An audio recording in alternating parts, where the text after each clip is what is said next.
Hello, it's stage 9 of the Tour today, a stage which suddenly looms much larger in the overall scheme of the race than it did 24 hours ago. The reason is stage 8. On paper, yesterday it was a leg loosener through the mountains of the Vosges, but by the final climb of the day, Lance Armstrong was under attack, and more surprisingly, on his own.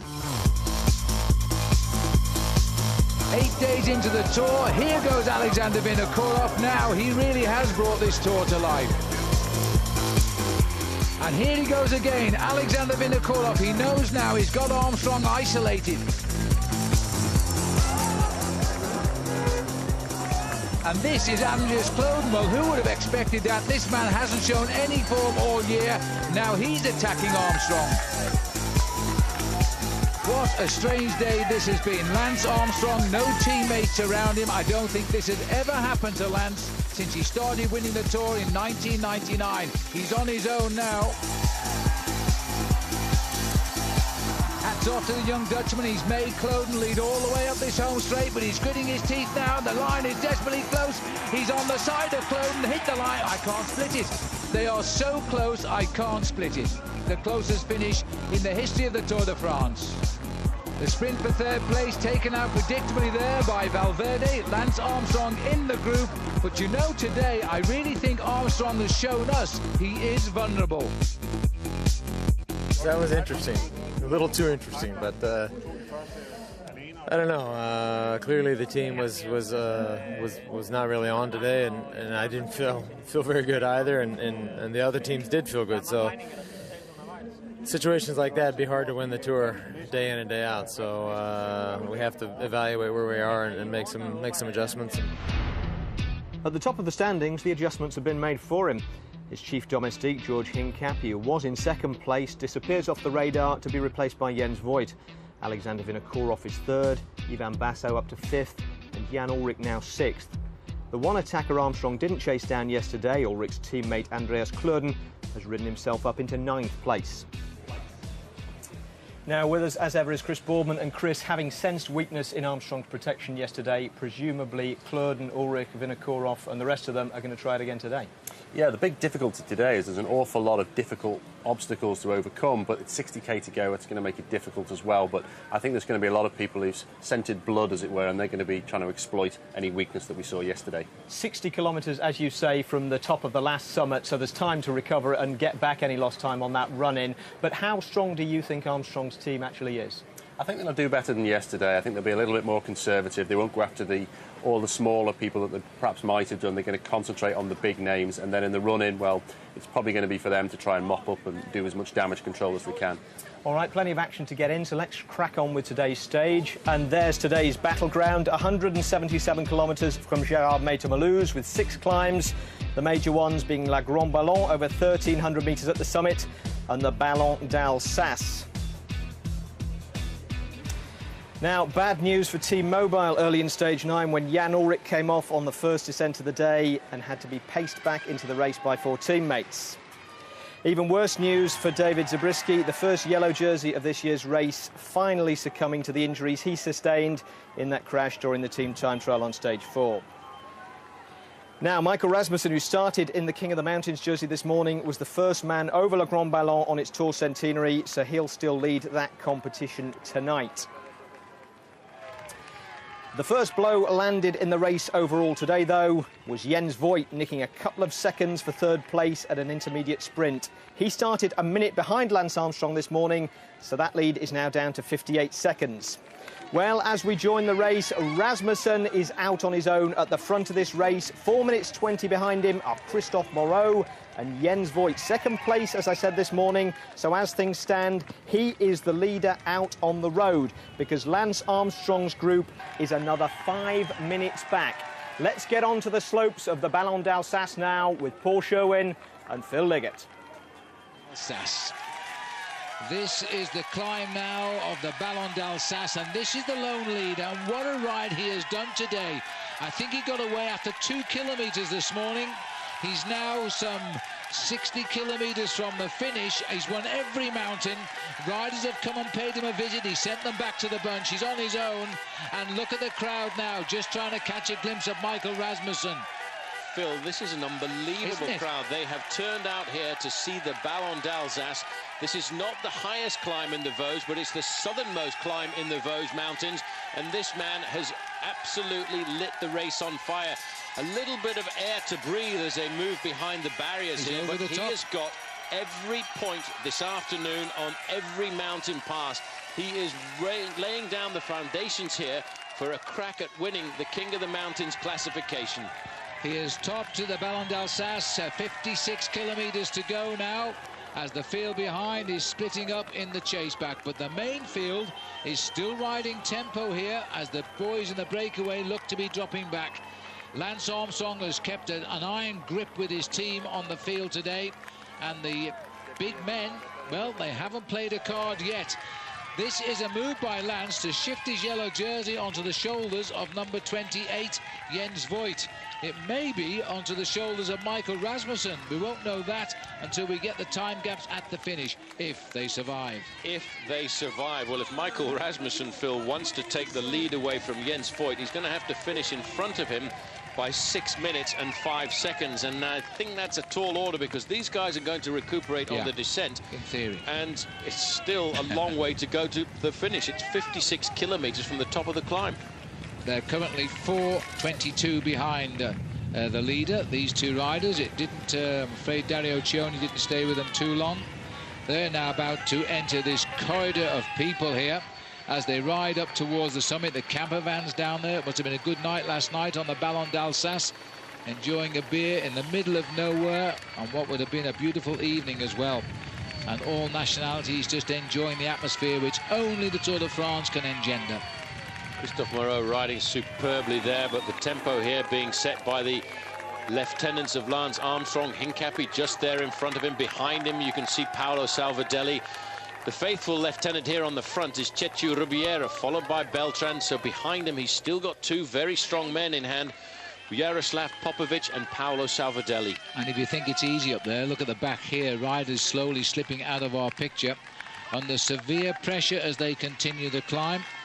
Just past Thierry Marichal there, was Cofidis getting into the riders who have not yet quite cracked. Here comes Stewie O'Grady. This is all looking very tough at the back, and yet they're just staying calm and collected. Giovanni Lombardi is there. Look at the gaps now. The gaps are opening. I also quickly caught a sight there of Luke Roberts, the Australian rider on Team CSC. He's also going out of the back. He was brought into this Tour de France team here to be a member of the team time trial. Further up, Kurt Arvidsson is going out. See, Team CSC, Phil, for a team that want to challenge here, are losing a lot of men on this slope. The pressure is really on them. I wasn't sure whether that was Bolocki who may have just passed through, but I only caught a glimpse of his number, and it did look like his stylo as we're now racing through up into the group. The pressure has been applied now by the Discovery Channel. It is called tempo riding, and Armstrong is hurting as many men as he can in the bunch. I think today you could say Lance is getting his own back. A little bit of sweet revenge, I think, here this afternoon, but still you've got very much in contact there. Jan Ullrich, Alexander Vinokourov, and of course Andreas Kloden. These two men have lost a massive climb. The lone leader, Michael Rasmussen, started the climb with a 2.5 minute advantage over these two riders, and now at the summit he has 4 minutes lead. Well, these are the two riders now. Christophe Moreau of France, and followed by Jens Voigt, the German cyclist, very popular boy, as they race towards the summit now of the Ballon d'Alsace. Rasmussen has long since gone over, currently plunging down the other side, heading to the valley, and hopefully heading to the stage victory, which I think we'll all agree he richly deserves that. He's a clear leader in the King of the Mountains. He's won every climb today. There's the crowd cheering up second and third. I don't think anybody expected quite this battle on the Ballon d'Alsace here this afternoon. This is a magnificent crowd. These are the crowds that we'd only expect in the roads of the Alps and the Pyrenees, but today they've certainly turned out in style for the roads over the Vosges. The time gap at the summit here for Christophe Moreau is in excess of 4 minutes, Phil. It's stopping at 4 minutes and 20 seconds. Michael Rasmussen is riding away with this. Well, Morrow is riding himself up into second place in the King of the Mountains with that fine ride. He's looking like he has returned to the old Christoph of past. Voigt here will stay with Christoph. They'll work together. They're both strong enough. There shouldn't be a weak one there, in the hope that Voigt will take yellow. Well, the funny thing about a rider like Jens Voigt, he's slightly limited in the mountains, but once he goes over the summit of that climb, all of a sudden his strength will come back to him. He will now begin to contribute with Christoph Moreau, and I think they might start to close in on that gap of Michael Rasmussen's. After all, they've still got 34 miles to go before they get to the finish. Well, it doesn't sound long, does it? But it is. As we look here now, the rider with the red number on, that's the winner yesterday, Peter Weening. He's in a little bit of trouble at the moment, but he's got a good climber in front of him, the Frenchman David Moncoutier.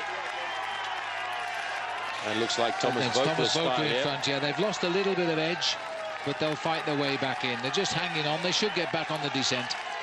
Take a few risks on the descent, and then hopefully you can reintegrate the front end of the main field, because I think we're going to be treated here to a charge off the slopes of the Ballon d'Alsace as we try and pull the race back together on the roads into Mulhouse. Armstrong looks very comfortable. He admitted yesterday he was able to easily counter the moves by Alexander Vinokourov, but he didn't want to chase everybody down. He knew the man that he wanted to watch the most, and that was Vinokourov. Once Cloden went, he said, well, I won't chase them all down, and at least I've got a 2.5-minute lead on him anyway.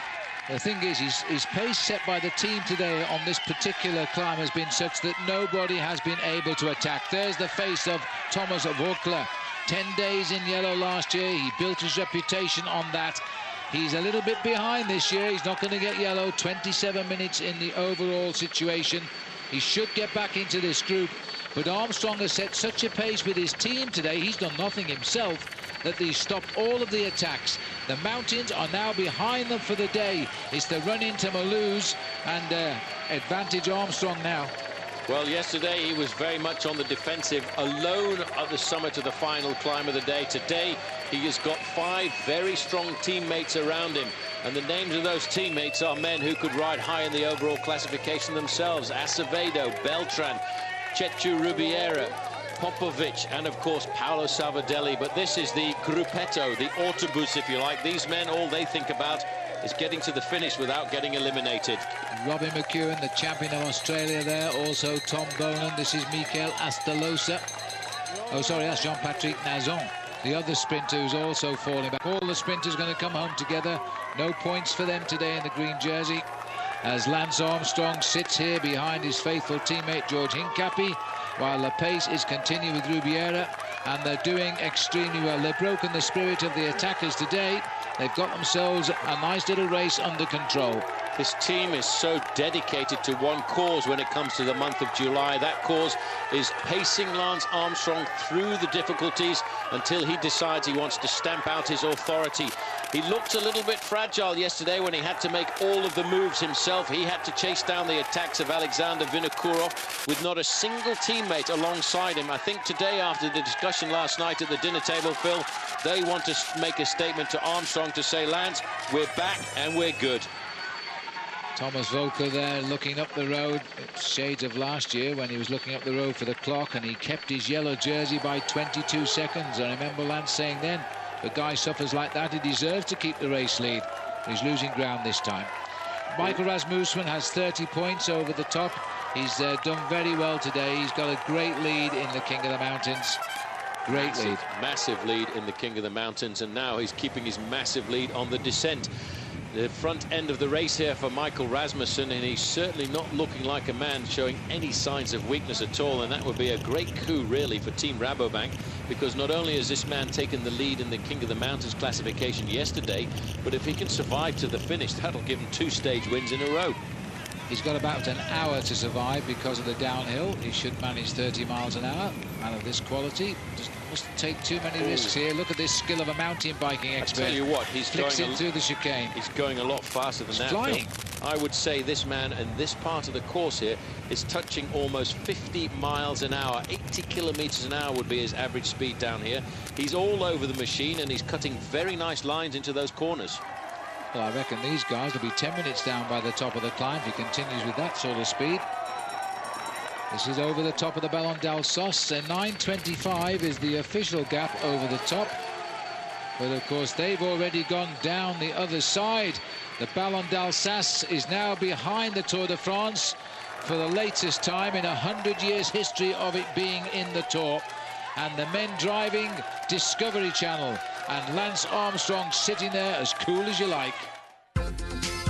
Hi, I'm Peter Weining.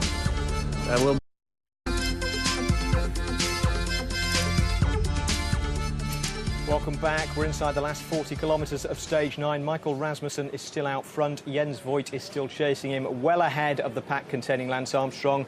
Chris Boardman, I suppose there are only two questions worth asking.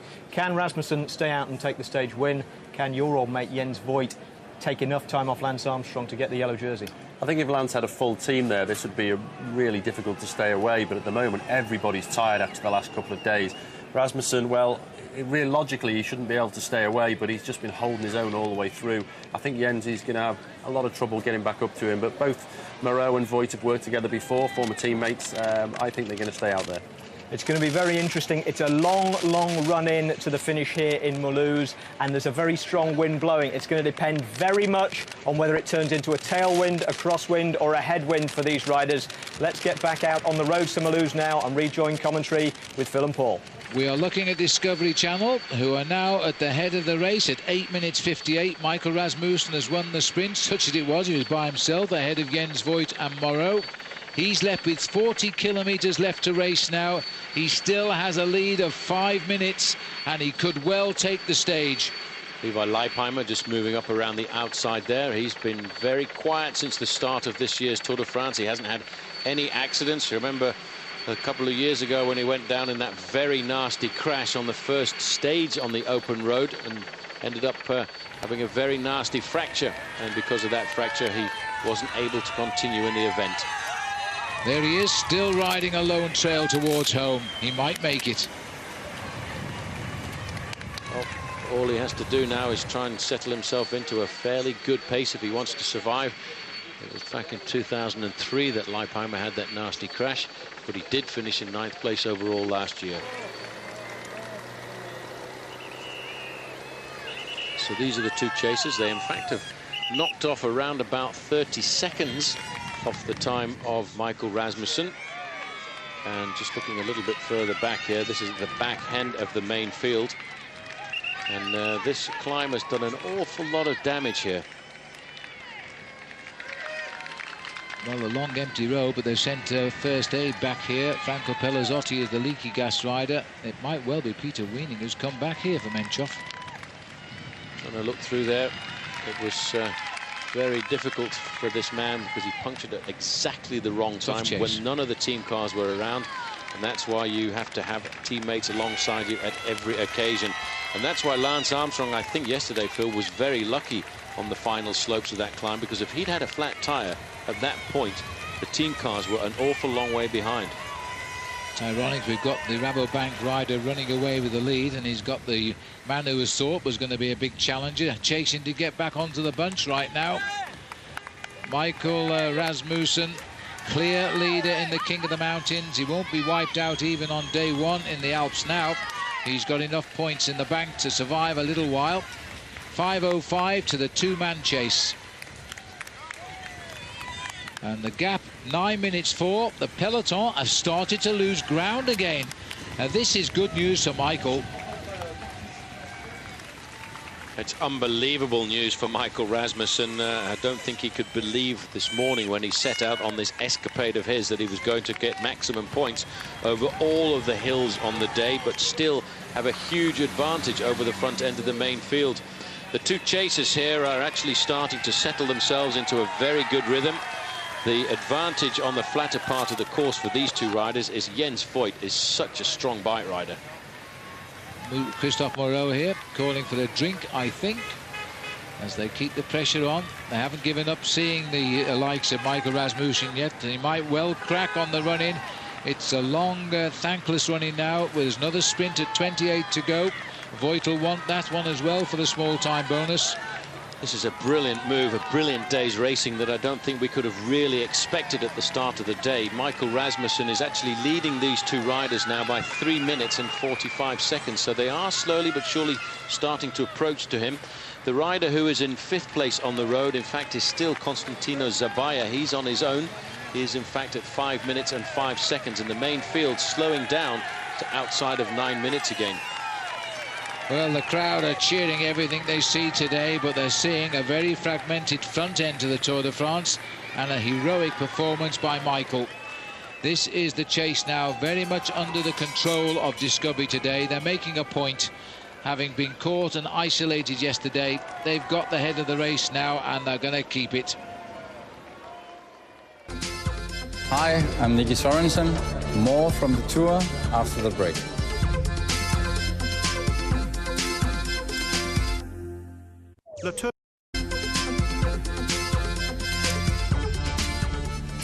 Welcome back. 29 kilometres to go for Michael Rasmussen, still out on his long lone break, trying to take this stage win on the road to Mulhouse. And Chris Boardman, Discovery are at the front of the chasing pack, but they're not really making any time on Rasmussen or on Jens Voigt and Christophe Moreau behind him. Are they happy to let them go? Well, Rasmussen's doing the ride of his life. Discovery are either very tired or very, very clever. For example, if Jens does actually take the jersey by a couple of minutes, then Lance can take that back on a single climb, so that's actually good for them. And if they get any closer, well, they may just stimulate the racing. All right, well, we'll see if Rasmussen can do it. We'll see if Voigt can do it behind him. Discovery are on the front, perhaps hoping that someone else will join in the chase on the run into this finish. Let's get back to commentary. Number 101, Christophe Moreau. Number 28, Jens Voigt. They still perplexed, are holding off the field by minutes, but they can't get any closer to Michael Rasmussen. It's still looking good for Voigt as the new race leader of the Tour tonight, but there's a new challenger in the Tour de France now. There certainly is, but I can't believe that Michael Rasmussen could put in this much effort on a race like this and recuperate to think about riding high in the overall classification. If he tries to ride for the polka dot jersey, well, then he's going to leave a lot of ammunition out on the slopes of the Alps and the Pyrenees. Look at the way he is riding, though, now, Phil. If you look at the way this man's body is talking to us, his body language is saying he is hyper-motivated. He's going into a moment here where his body is screaming for help, but he's turning it down. Absolutely amazing piece of cycling today. Phenomenal piece of cycling by this man. And I've got my fingers crossed that he wins the stage, because a man who attacks at the start of a mountain climb like the one we have seen today and stays clear over the top of every mountain pass on the occasion deserves to win the stage as well. I never expected this race to be quite as difficult as it's turning out to be. Rasmussen is holding on to around about 4 minutes, and I don't really think the front end of the main field are that excited to chase him down. Armstrong is thinking about the 3-week race. He's thinking about the riders from T-Mobile. He's thinking about Alexander Vinokourov, Jan Ullrich, and the other host of challengers who will come once we get to the big mountain passes. These riders today are looking for a little bit of individual glory out on the roads. Heading into town. This is the town of Laue at 31 kilometers to go. These two men have got themselves a very good rhythm going. Jens Voigt is an unbelievable bike rider. He really is aggressive. He really goes out on a limb. He's a man who really, theoretically, lying in 2nd place overall, should never have been given the possibility of attacking. He should never really maybe have attacked himself, but he threw caution to the wind after a couple of kilometers of today's stage and took off in a group of 6 riders. But none of them were able to do anything. They cannot dent the advantage. Look at these times. 4 minutes and 4 seconds back to these two chasers, and still only just inside of 9 minutes to the main field, who we're looking at here once again being led by Discovery Channel. And the way they're riding, I've got to say, they are not trying to pull back Jens Voigt. All they're doing is neutralizing the day. They're neutralizing Ullrich and the rider from Kazakhstan who just went through there, Alexander Vinokourov. But they are making a very big demonstration. They're saying Discovery Channel is back. Discovery Channel is on the road to setting themselves up to another crack at winning the Tour de France 7 times in a row for Lance Armstrong, if he can do it this year. The peloton, I think, have decided to ride to the rest day now and accept they were beaten in the second kilometre today. When up the road went Michael Rasmussen. They thought for the early King of the Mountains, they didn't surely expect he would still be there now as we get the running down towards the finish. This has been fantastic bike riding. Brilliant bike riding. This man has... It's a strange situation to be in, but when you get to a point in a race when you know that you can seriously win, the body and the mind kick in, and it helps you to push yourself into that pain zone for that little bit longer. And this man, I can tell you from experience, is going through all kinds of pain right now, but he can accept it because he's beginning to believe that he's going to win the stage as well. Well, he's looking a little bit more urgent now. It's obviously getting through to him, the fatigue of the day. But he's going to try and hang on, and he's showing no signs yet of losing this lead. Time is running out for the chasers, of course. It will be a huge effort now for Voigt and Christophe Moreau to get across the gap to them. It's been a day that has not been all good luck for riders. Zabriskie, who won the very first stage of the Tour, he is now out of the race. Igor Gonzalez de Galliano crashed out of the race today, so too did Gomez in the feeding station. The sprinter Jan Kurtip, who's thrown in the towel as well. Just an indication, Phil, that you have to be attentive every kilometre of this 3-week race around France. 4 minutes and 11 seconds. You know, Rasmussen is once again opening up the gap on these riders. It really is quite remarkable. He is incredibly motivated. He's forcing himself ahead. He's going to move right up into the top placings in the overall classification at the end of today, especially if the main field stay at around about 7 or 8 minutes. Well, over the line goes Voigt in second place, gets himself 4 seconds, so he's picked up a total of 10 seconds today. 10 seconds today, so he's now only 50 seconds required at the line to be ahead of Lance. And that really is amazing. At 25 kilometres to go for the lone leader. Salut, c'est David Moncoutier. Je vous donne rendez-vous au Tour de France après les pubs.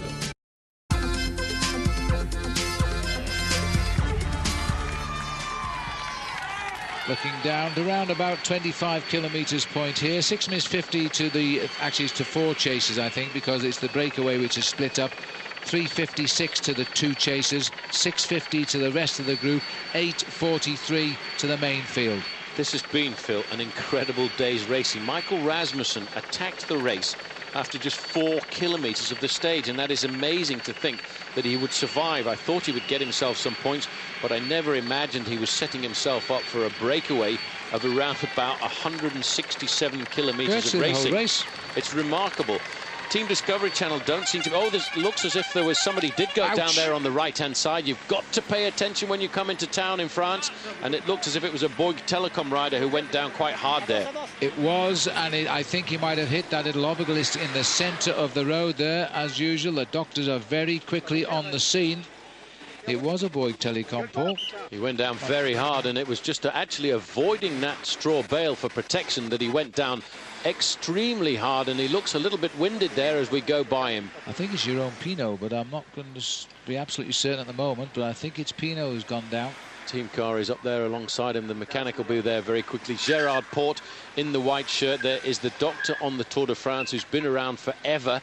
He picked me up once or twice, and he's always the man to look after a bike rider. He's always so quick. He's always there like a flash. No, it's not Pinot. I think it's Mathieu Spic. No, it's in fact it's Didier Rousse, the team leader. Yeah, the former 2-time champion of France. He doesn't know what happened. He's a very experienced bike rider, Didier Rousse, and obviously he didn't know and didn't see this sign when he came into town there. I think he's winded. I think he should be able to get back onto his machine, and if he can, he should be able to finish the race. And I'm not quite sure what Dr. Porte is doing there. He's pretty much compos mentis. Now here's a problem. Now who is this? I think this is Jens Voigt has had a problem. I think it is Jens Voigt. Yep, it's Jens Voigt. Well, it's a good time to have a puncture. You've got to have one at all. Well, he's gone back into the race, and I'm sure... Well, where is Christophe Moreau? Moreau is just up the road there. He will wait because he realises he needs the power of Jens Voigt. It's not worth leaving a powerhouse like Jens Voigt at the side of the road, so theoretically, the honour amongst thieves would say he'd better wait for him because they need to work together to try and stay away. So bad luck there for Jens Voigt. this style of his really is a style that you can pick out from a helicopter at 1,000 feet above the race. Just over to the right-hand side there, you can see the green car there of Crédit Agricole. And, of course, I'm pretty certain that Christophe Moreau has stopped to wait for Jens Voigt, and he will then allow the two riders to start getting themselves organised once again. But that will be a good tip there for Michael Rasmussen, because the chase will have slowed down a fraction. There you can see Christophe Moreau's a very seasoned professional. He knows that he needs to wait for Jens Voigt. Well, he's got to wait for him, because Voigt will chase after him anyway. But I mean, the irony was that Voigt has a puncture, the peloton falls off, and that just leaves Rasmussen to make a little bit of ground more over them both. Yeah, I think Michael Rasmussen there will pick up 15 to 20 seconds on that move. Sensible move by Christophe Moreau, but after all, Phil, he is a seasoned professional. It's his 10th attempt at the Tour de France. He knows what the game is. Well, that's correct, and he's still waiting. He's looking where he is. Here he comes. Get back into the swing of things. Time running out for everybody now. Christophe Moreau bringing Jens Voigt. At the moment, Rasmussen has got enough time over Armstrong to also be ahead of him when we get to the finishing line in the classification. Lance could find himself in third place tonight. 8:27 the gap, 7 minutes to the other half of the breakaway, 4 minutes 12 to these two pursuers. This has been an unbelievable day. I never expected the day to be like this. I thought we might have a bit of a sort out on the Ballon d'Alsace, but I never really expected to see somebody attack somebody with the reputation of a Michael Rasmussen after just 4 kilometers of racing. It's going to be a massive chase all the way down to the finishing line right now. It's almost like a pursuit event. We've got one lone leader, Michael Rasmussen, the two chasers. There's a small group caught in the middle in no man's land, and now finally there's a few riders from Team Cofidis moving up to the front to give Discovery Channel a little bit of a hand, and I wonder if that's an indication that maybe Stewie O'Grady has managed to stay in that group. Well, if he has, there might be a good position coming from him, but we haven't seen Stewart. We don't want to get too many people excited. He was being detached early on, but the group is quite big again now.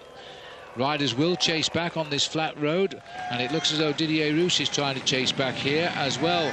A man in his 12th Tour de France. He didn't finish last year. He gave up on day 17, but look at the he's covered in blood too.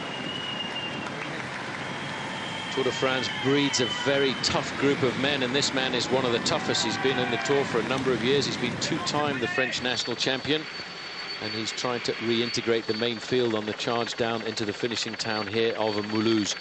But the race story is Michael Rasmussen, the man who's laid down the foundations for a massive lead in the King of the Mountains classification before we've even got to the high mountains. Lance Armstrong is in this group, and right now he's looking for some allies to pick up the pacemaking once again. If we could just get down, there's Yoshiba Bolocki. That's great to see. This man is well up in the overall classification. I thought the team had made a serious error when they picked him for the Tour de France this year, because he was reputedly talking to Neil Stevens, who works with Liberty Seguros. He told me that he was in fact around about 5 kilos overweight. This is at the back of the race at Gerard Port. He's looking after Didier Rousse, cut up his right elbow quite dramatically there, went down very hard indeed. Now that, I would say, is the group of riders who are caught in no man's land, and they're very shortly going to get picked up by the front end of the main field. They did, at the last time check, have about a minute's advantage over the peloton. Well, very shortly, they'll have a lot of other riders for company.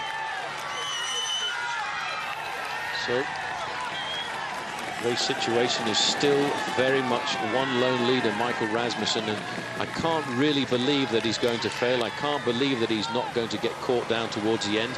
Jens Voigt has earned himself already 10 seconds in time bonuses out on the course this afternoon, and he knows that on the finishing line, if they can stay off the front end of the main field, there are 12 seconds bonus available for the second man to cross the line. And he knows that if they're 45 seconds ahead of the main field, then he will be the new wearer of the yellow jersey this evening, and that will be for the second time in his career. 16 kilometers to go for Rasmussen. That's just 10 miles left of racing. 4 minutes 11 seconds. He is riding virtually at the same speed as the two chasers, probably a fraction quicker. This man is a beast of a bike rider. He's a great tough man. He had a long career as a mountain biker. And looking at the way he's riding here on the road, Phil, I'm pretty glad that he'd swapped across to the road racing discipline. Yeah, well, he's ridden brilliantly today, which is a long time. With this breakaway is virtually start to finish today. About 2 kilometres down the road, the attack started. He went out in front because the top of the first climb was after only 6 kilometres. He was already on his own.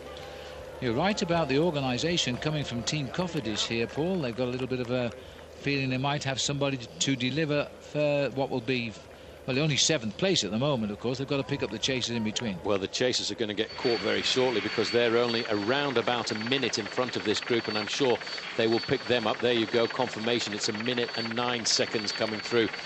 So I should think they will catch that group that's caught in no man's land before the finish line, but certainly they don't seem to be denting the lead of Michael Rasmussen or Jens Voigt and Christophe Moreau. Cedric Vasseur, by the way, is having a bit of a hard time because his heart rate has climbed up to around about 171.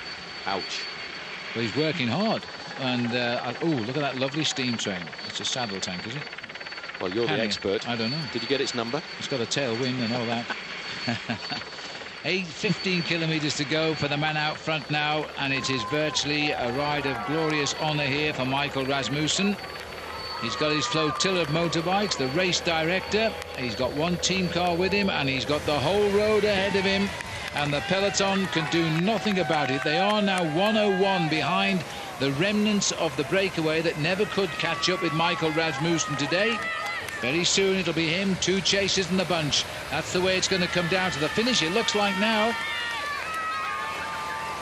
4 minutes and 13 seconds advantage he has over the 2 chasers, and certainly right now he is not slowing down at all. He's got a good rhythm. Every now and again you will notice him getting his hands into the middle of the handlebars, and the reason for that is to get himself into as an aerodynamic position as possible, because aerodynamic bars are not allowed in a race on the road. Hello, I'm Eric Decker, and after the break there. Well, we peer along the road here. We're just on 10 kilometres from the finish. Michael Rasmussen, this brilliant former mountain biker, has been away from start to finish today. Give him the benefit of the first kilometre when he was probably in the bunch.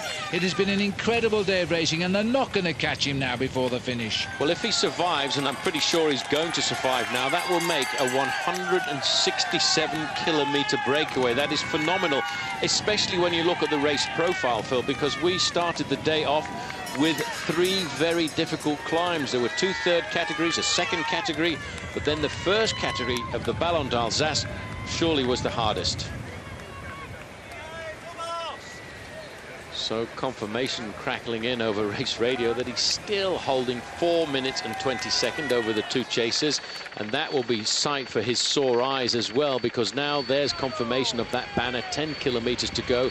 Team manager in the car up alongside him is the second team manager for the team, by the way, and he's a man who's no stranger to the Tour de France. That is Frans Maassen, who is driving the team car there, and Maassen himself was the winner of the opening stage of the Tour de France many years ago. That was in Futuroscope back in 1990. And Frans Maassen himself rode the Tour de France 7 times. You give him a little bit of a word of advice here. As soon as he gets to around about 7 kilometres to go, he will have the advantage of actually being in the outskirts of Mulhouse, and the big advantage of that is he will manage to escape the wind. He'll get up into the big built-up area, and he will start to feel just that little bit more comfortable. Confirmation of the gap, 4 minutes and 17 seconds, and still only just inside of 8 minutes back to the main field. What a day that has turned out to be.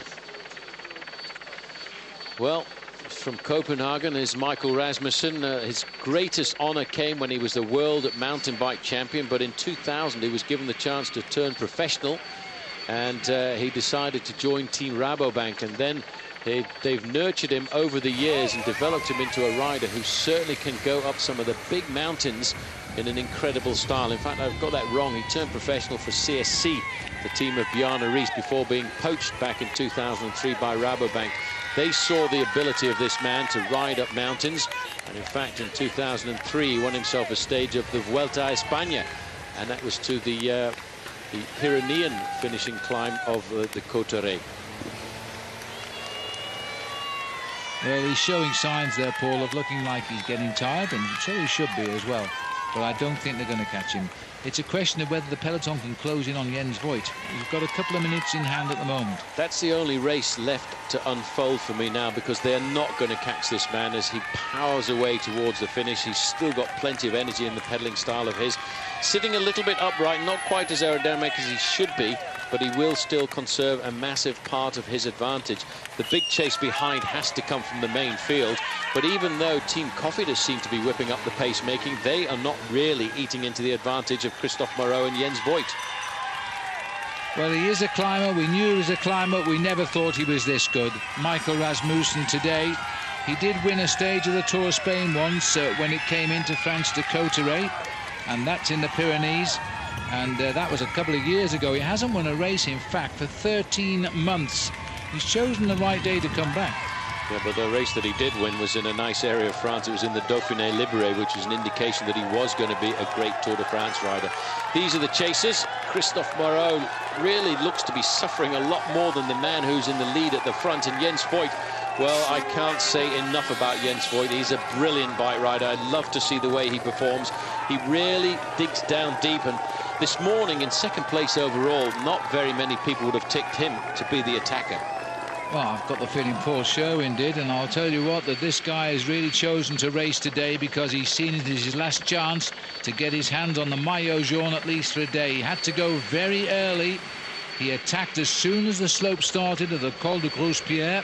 He was clear by the time they went over the top, and he's paying off. This rider attacked before then, and nobody's seen him at all, Michael Rasmussen.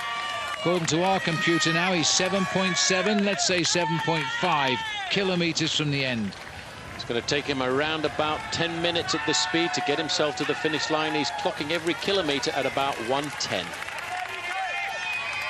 A minute and 10 seconds for every kilometre of riding. He's probably just inside of 50 kilometres an hour average speed. Now here are the two chasers, and they too now are going under the banner that indicates 10 kilometres to go. So they are still almost 3 kilometres behind him. They've got to survive. For Jens Voigt, he has to survive currently by just 50 seconds. That's not taking into account the time bonuses on the finishing line. There is still, for second and third place, a 12-second time bonus for the second place rider and 8 seconds for the third place rider on the line. Time bonuses are not any worry at all to this man as he goes inside the 7 kilometre to go mark, because all he's thinking about is the stage victory. And what a wonderful weekend this is going to be for Team Rabobank. They got the win yesterday with a first attempt at the Tour de France for their man Peter Winning. Nice smile here from Thomas Volkler as he gets himself back into the group, but he's had his ups and downs today. Certainly had his ups and downs. I think he suffered a lot over the slopes of the Ballon d'Alsace, but he will be very happy indeed that he's in the front group now. Less than 7 kilometres to go for Michael Rasmussen. A little bit longer for Jens Voigt and Christophe Moreau. Let's see if they can hold on and whether the yellow jersey is going to change hands. We'll take a break. Hi, I'm Peter.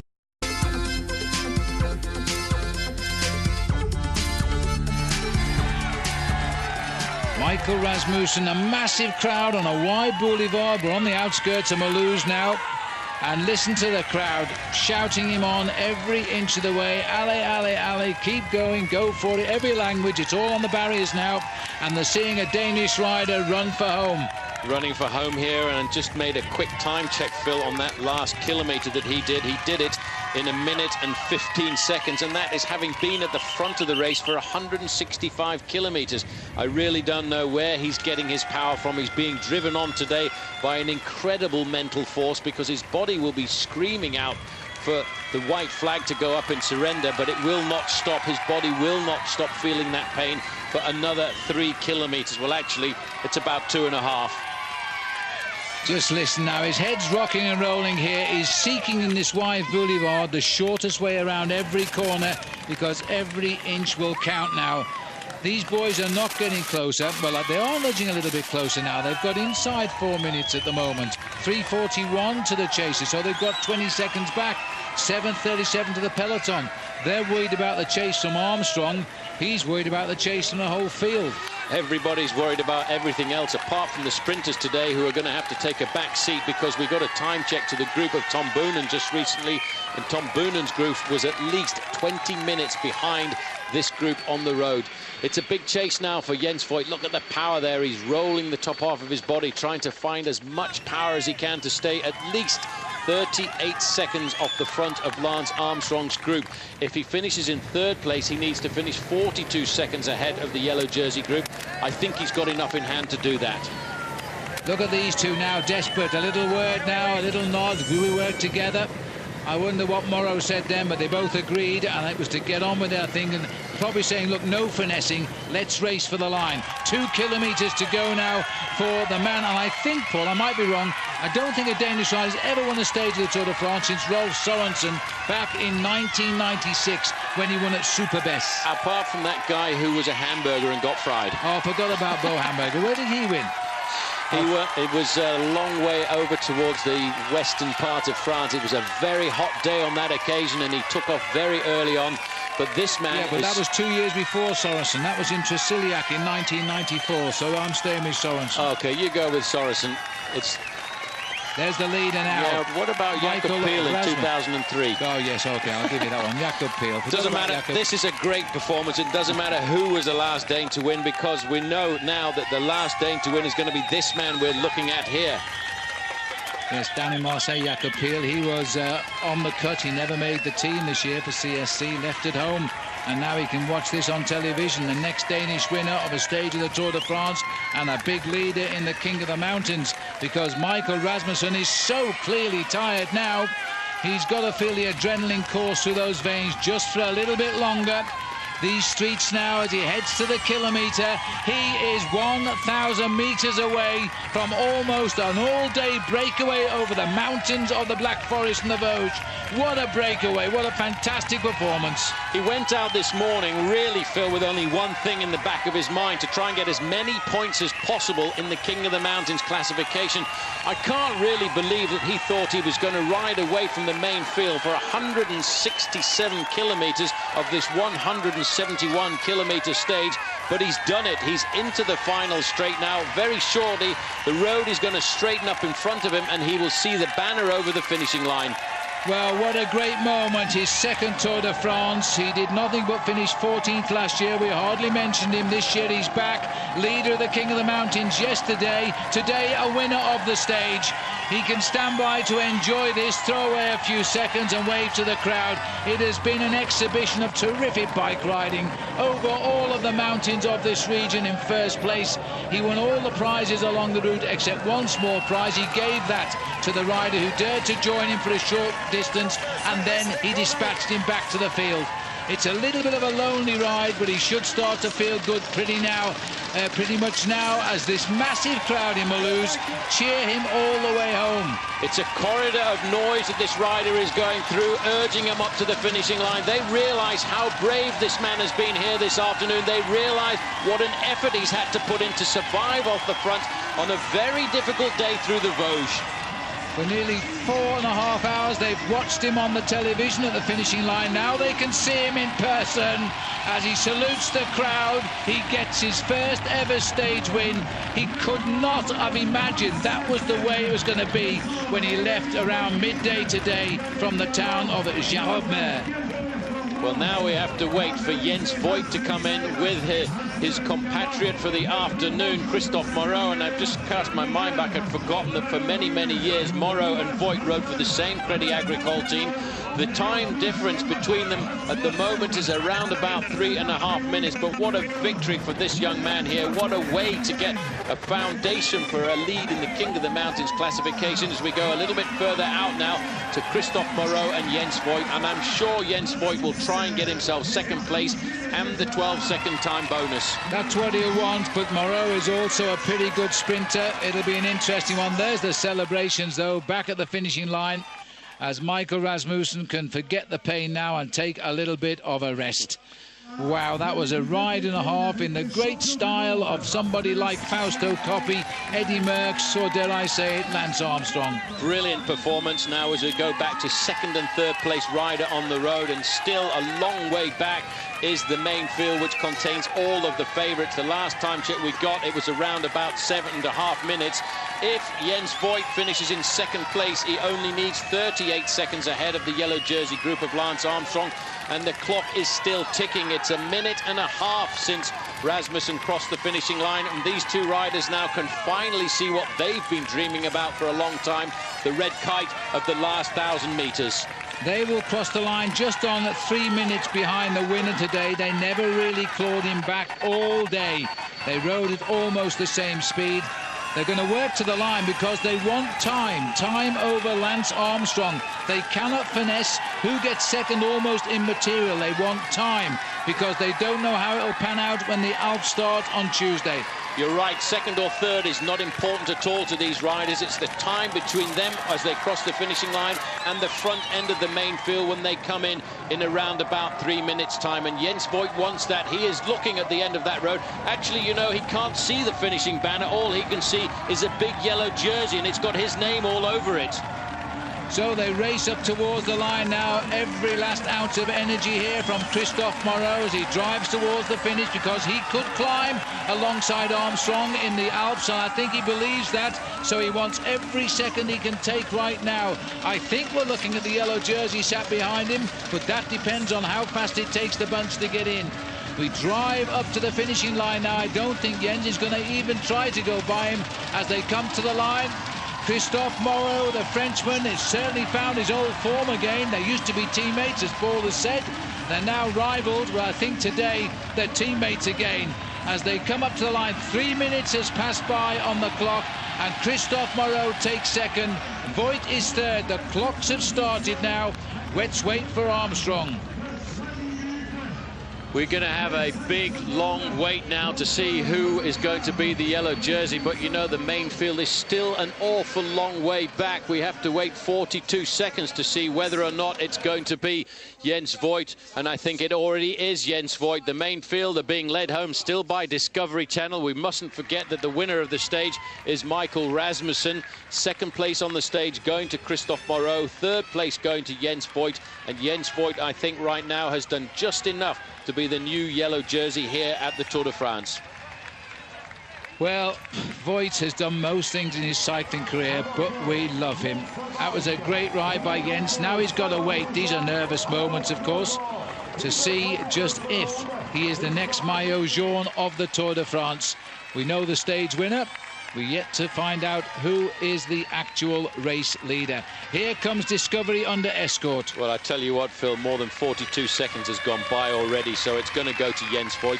And I don't think very many people in the main field will be upset at all about that, because Jens has to be one of the most popular riders. And I think I just caught a glimpse there of Stewie O'Grady in this group. Now, he got himself over the mountains. A fourth place finish for Stuart O'Grady is going to be quite remarkable. We're looking here at the celebrations there very briefly of Jens Voigt. He's getting congratulations coming from Christophe Moreau, but in the main field, I think if you just catch a glimpse there, Stewie O'Grady's not far away from the front. Big pressure for O'Grady this. It's a major score in the green jersey points competition on the mountain stage for a sprinter to take points. The other sprinters are a long way back. They'll be just talking to each other, hoping to beat the time limit, which of course they'll do. 1 kilometre to go now for the sprint, and O'Grady has got himself up into third wheel here, looking for it. There he is, the man behind the other man in white.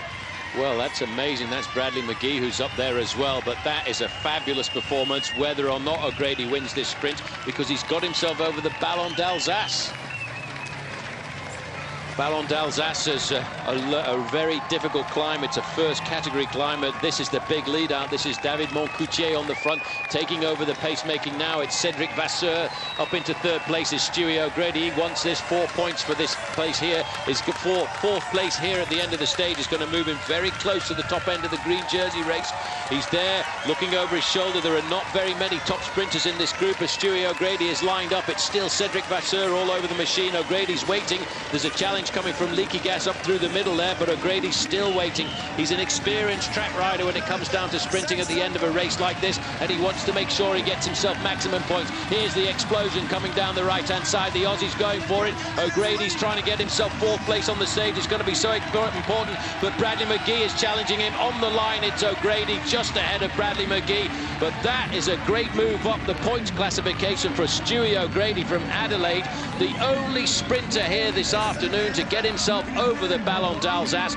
And at the back of that group there is Lance Armstrong in the yellow jersey. Nice and comfortable for Armstrong, not a problem at all. Let's look at this one more time. Stewie O'Grady bearing the marks there on his calf of an accident a couple of days ago, but today he wants this. Look at that face, the grimace, the power of O'Grady, once voted the best track cyclist in the world. The lunge for the line, and he gets himself fourth place and quite a few points, and that'll move him right up in the race for the green jersey, a title that he would like to be the next Australian to take. Great form here by Stewie O'Grady, getting himself that fourth place.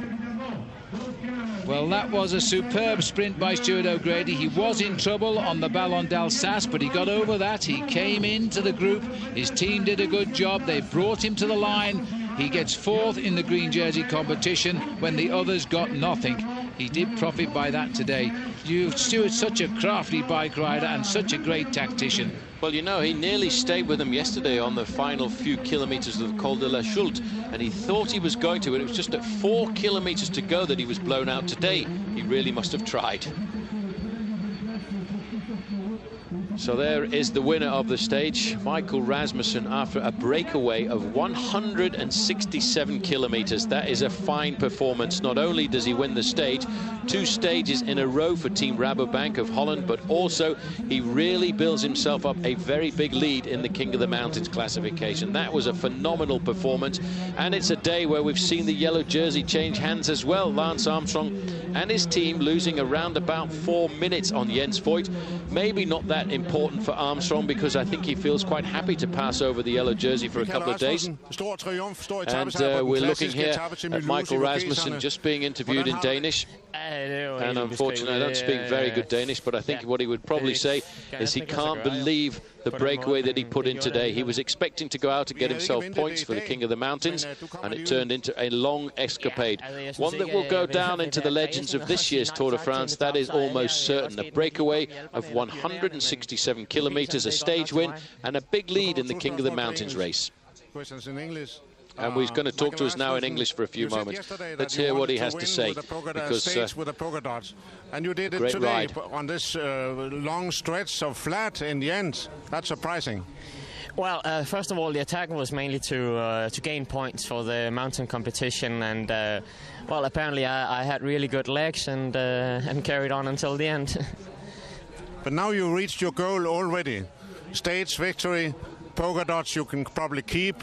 Now what's next? In the Pyrenees you are aiming at the Classement also? Well, there's still a long ways to Paris, and yes, I have the polka dot jersey, but it counts to wear on Champs-Élysées. And Classement? Well, I'll have to see about that. It's a possibility, but I think right now I need a rest day. Thank you. I'm not surprised that he needs a rest day, because that was a very hard day's racing here this afternoon. Moving away from the question about whether or not he's going to look to a high place in the overall classification, saying that his most important thing was to have the polka dot jersey on the Champs-Élysées. But here is confirmation of the time and the gaps. Michael Rasmussen, 4 hours, 8 minutes and 20 seconds, 3 minutes, 4 seconds ahead of Moreau. Looking down here now on the town of Mulhouse, which is right in the corner of France, and we can see Germany and Switzerland as the riders now get a right nice warm down before presentation. Yep, that time gap, 3 minutes and 4 seconds back to Christophe Moreau and Jens Voigt, and a further 3 minutes back to Stewie O'Grady, who led home Philippe Gilbert in 5th place, Anthony Geslin of Bouygues Telecom 6th, Sebastian Lang in 7th, Laurent Brochard up there as well, and Gerrit Klomse the Austrian national champion. He crossed the line in 10th place. But when we get a chance to look at the overall classification, we'd see a slightly different name at the top end of the leaderboard there, because it will no longer read Lance Armstrong of the United States of America. When it pops up here at the top, it's going to be with a German name, Jens Voigt. Followed by Christoph Morrow. Lance is down to 3rd, Rasmussen up into 4th, Vinokurov down to 5th, Bobby Julich down to 6th. Those 3 breakaways making the most of an extraordinary day today in the Tour de France, and hats off to them all. They are not afraid of the reputations of some of the bigger riders in this Tour de France. So Jens Voigt is the new leader of the race. Chris Boardman, an old teammate of yours. On a personal note, you must be absolutely over the moon for him. Jens absolutely loves it. Jens's style, or his only tactics, has ever been to just smash yourself. It's his favourite saying. That's exactly what he did today. It was really good to see. In terms of the overall race, though, is it good tactics by CSC? He's obviously taken a lot out of himself in order to get the yellow jersey. He's probably not a threat to dethrone Armstrong in Paris, and one of their men is now absolutely shattered going into the rest day. Well, he did a very good time trial on day 1, which put him in a very, very difficult position. We would normally have seen Jens make this kind of move and get up the road, but he was too close on general. But today there was nothing they could do about it. There was just so much action going on. He was the lesser of evils. They let him go and he made the most of it. But I feel it may take him more than one day to recover from that. OK, a word about Rasmussen. Not a bad ride for an ex-mountain biker. No, he's won some big things in his life, but this really overshadows everything that he's done so far. I feel today he's really made his name and he's stepped onto the big stage. I think he's going to be here for a while too. Well, I mean, that's it, surely, for the King. Well, I mean, he could lose the King of the Mountains competition, but if he keeps going out and taking the early climbs, even if he doesn't hang on the way he did today, presumably he's got that competition wrapped up the way Richard Virenque used to. I think he's going to find it difficult now, because he won't be the only one who wants to get up the road, and there's other people that are. Christophe Moreau, for example, may still have designs on that jersey, but it will be difficult, and we've heard him very shrewdly saying that he's not going to think too much about the overall. He's going to concentrate on the jersey, and I think if he's going to keep it, that's what he has to do. Well, he deserves it on today's performance. Great ride by Michael Rasmussen. Let's turn back to the overall, though. Discovery were at the front today, but they weren't really pushing it. I mean, was that a show of strength that impressed you or not? I actually think they were limiting their losses. I mean, we've said this before, we've seen Armstrong bluff before, but after yesterday, which certainly was not by design, I think they were limiting their losses today. They were probably looking to get a little bit of help from Cofidis at the end as well. And, well, talking of Cofidis, you know, people wonder why, you know, you see guys sprinting desperately for 4th place, but Stuart O'Grady perhaps sights a little way back into the green jersey competition. Yeah, it's quite possible that Boonen has gone off the boil. We saw him 2 fantastic days, and then he really seemed to take a nosedive. So Stewie knows how the Tour works. He knows that Boonen might not make it through the mountains, so he's just going to make sure that he's ready to take advantage of anything that happens. All right, well, why people sprint desperately for the lower places is just one of the questions you've been sending in. We've got a few emails here. The first of them from Cameron Bell in Ayr in Scotland. Do the riders get a choice of tyre depending on the weather and the road surfaces? Well, actually, the team the tyres are actually stuck on, remember, so it's not very easy to swap them out. But if you look at the weather that we've been having, it can change dramatically. So the teams tend to err on the side of caution. They put something on that's got a reasonable amount of grip and is pretty reliable. Only the time trial stages that they'll put something lighter on. And T-Mobile had a few punctures today. You were saying that might be because of their choice of rims as opposed to tyres. Yeah, there's a lot of teams starting to use carbon fibre rims now, and carbon fibre doesn't dissipate heat well. It really puts a lot of strain on the brakes, and sometimes the rims can also heat up and transfer that to the tyre explodes. Now, when people do have punctures, they need to get back into the race sharpish. Here's an email from Colin Veach in London. On stage 6, it looked like Ivan Basso and his teammates were drafting behind a team car as they worked their way back to the peloton. How long can you get away with that for? Well, we've seen a few nifty tricks today. You can see how the riders hold the bottles when they get a bottle out of the car. It really is up to the commissaire. They're floating around on motorbikes. If you're passing through the convoy, then that's fine. But if you actually stop behind a car, then they may take a dim view of that, and they'll get penalties in both financially and in time. So for a GC rider, it could be quite devastating. All right, last one for the minute. Paul Freeman of Stafford. Why is Alexander Vinokurov racing in a turquoise kit instead of the pink of T-Mobile? Well, that's his national jersey, and actually he's designed it himself as well. So I think it's quite a nifty-looking piece. Good on him. All right. Let's have a look at the presentations. Well, they're coming up in a short while. While we wait for them, Chris, what do you think the tactics are going to be coming out of the rest day? It's straight into the Alps, there's no messing about. We didn't really see the attacks we expected today on Armstrong's team because Jens Voigt went up the road and kind of neutralised everything. Is there going to be a resumption of hostilities from the gun on Tuesday? I think the big killer today was the fact that the final climb was actually nearly 60 kilometres from the finish. There's a long way to go if you've gained a small amount. I think if Lance wants to win this tour, he's going to have to stamp his authority on it very soon, and I think that may be what he does when we get back into the mountains. On the subject of the rest day, how much, well, there are the presentations as we talk. Michael Rasmussen taking his first ever stage win in his second tour. Great tour for Rabobank, Chris. I mean, 2 stage wins. Yeah, and we've seen Decker as well. They're absolute classics, attacked early on. So they've been trying really hard. So it's good to see that it's paid off because it's not just one individual. The whole team has been trying to make this happen. Strange tradition too. I mean, I know he's a Dane, but he's on a Dutch team, and the Dutch just seem to be addicted to the mountains. Yeah, it is curious. They do seem to do well on the harder stages, and certainly built for it. I believe he's called Chicken because of his very slightly built legs there. I think we'll be seeing more of him in the future. Now, we're just about to see Jens Voigt go onto the podium. He's taken the yellow jersey before. How much is this going to mean to him?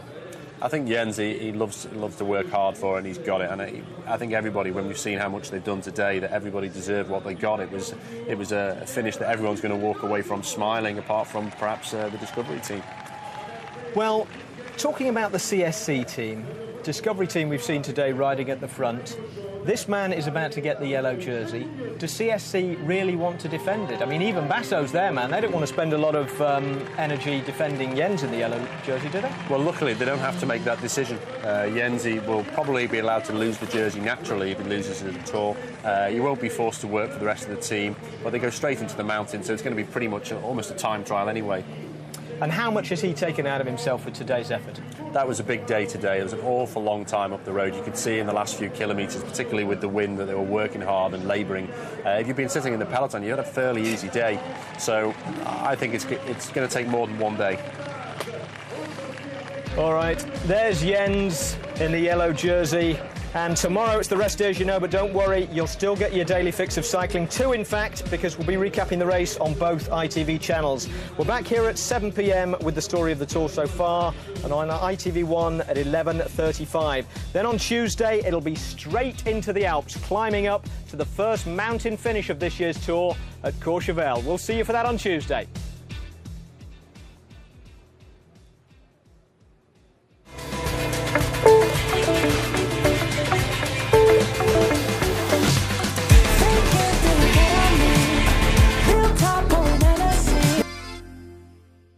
Yesterday, Lance Armstrong stamped his authority on the Tour de France with a performance that cracked all his major rivals. Today, Dario Frigo just stamped on it, the latest in a depressingly long line of riders thrown off the Tour over drugs.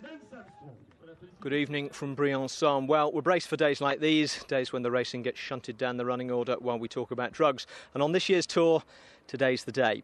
Here are the facts as we know them at the moment. Dario Frigo, the Italian rider from Fassa Bortolo, is currently being questioned by gendarmes after his wife's car was stopped at the French-Italian border and customs officers found, so we're told, several doses of the blood-boosting drug EPO.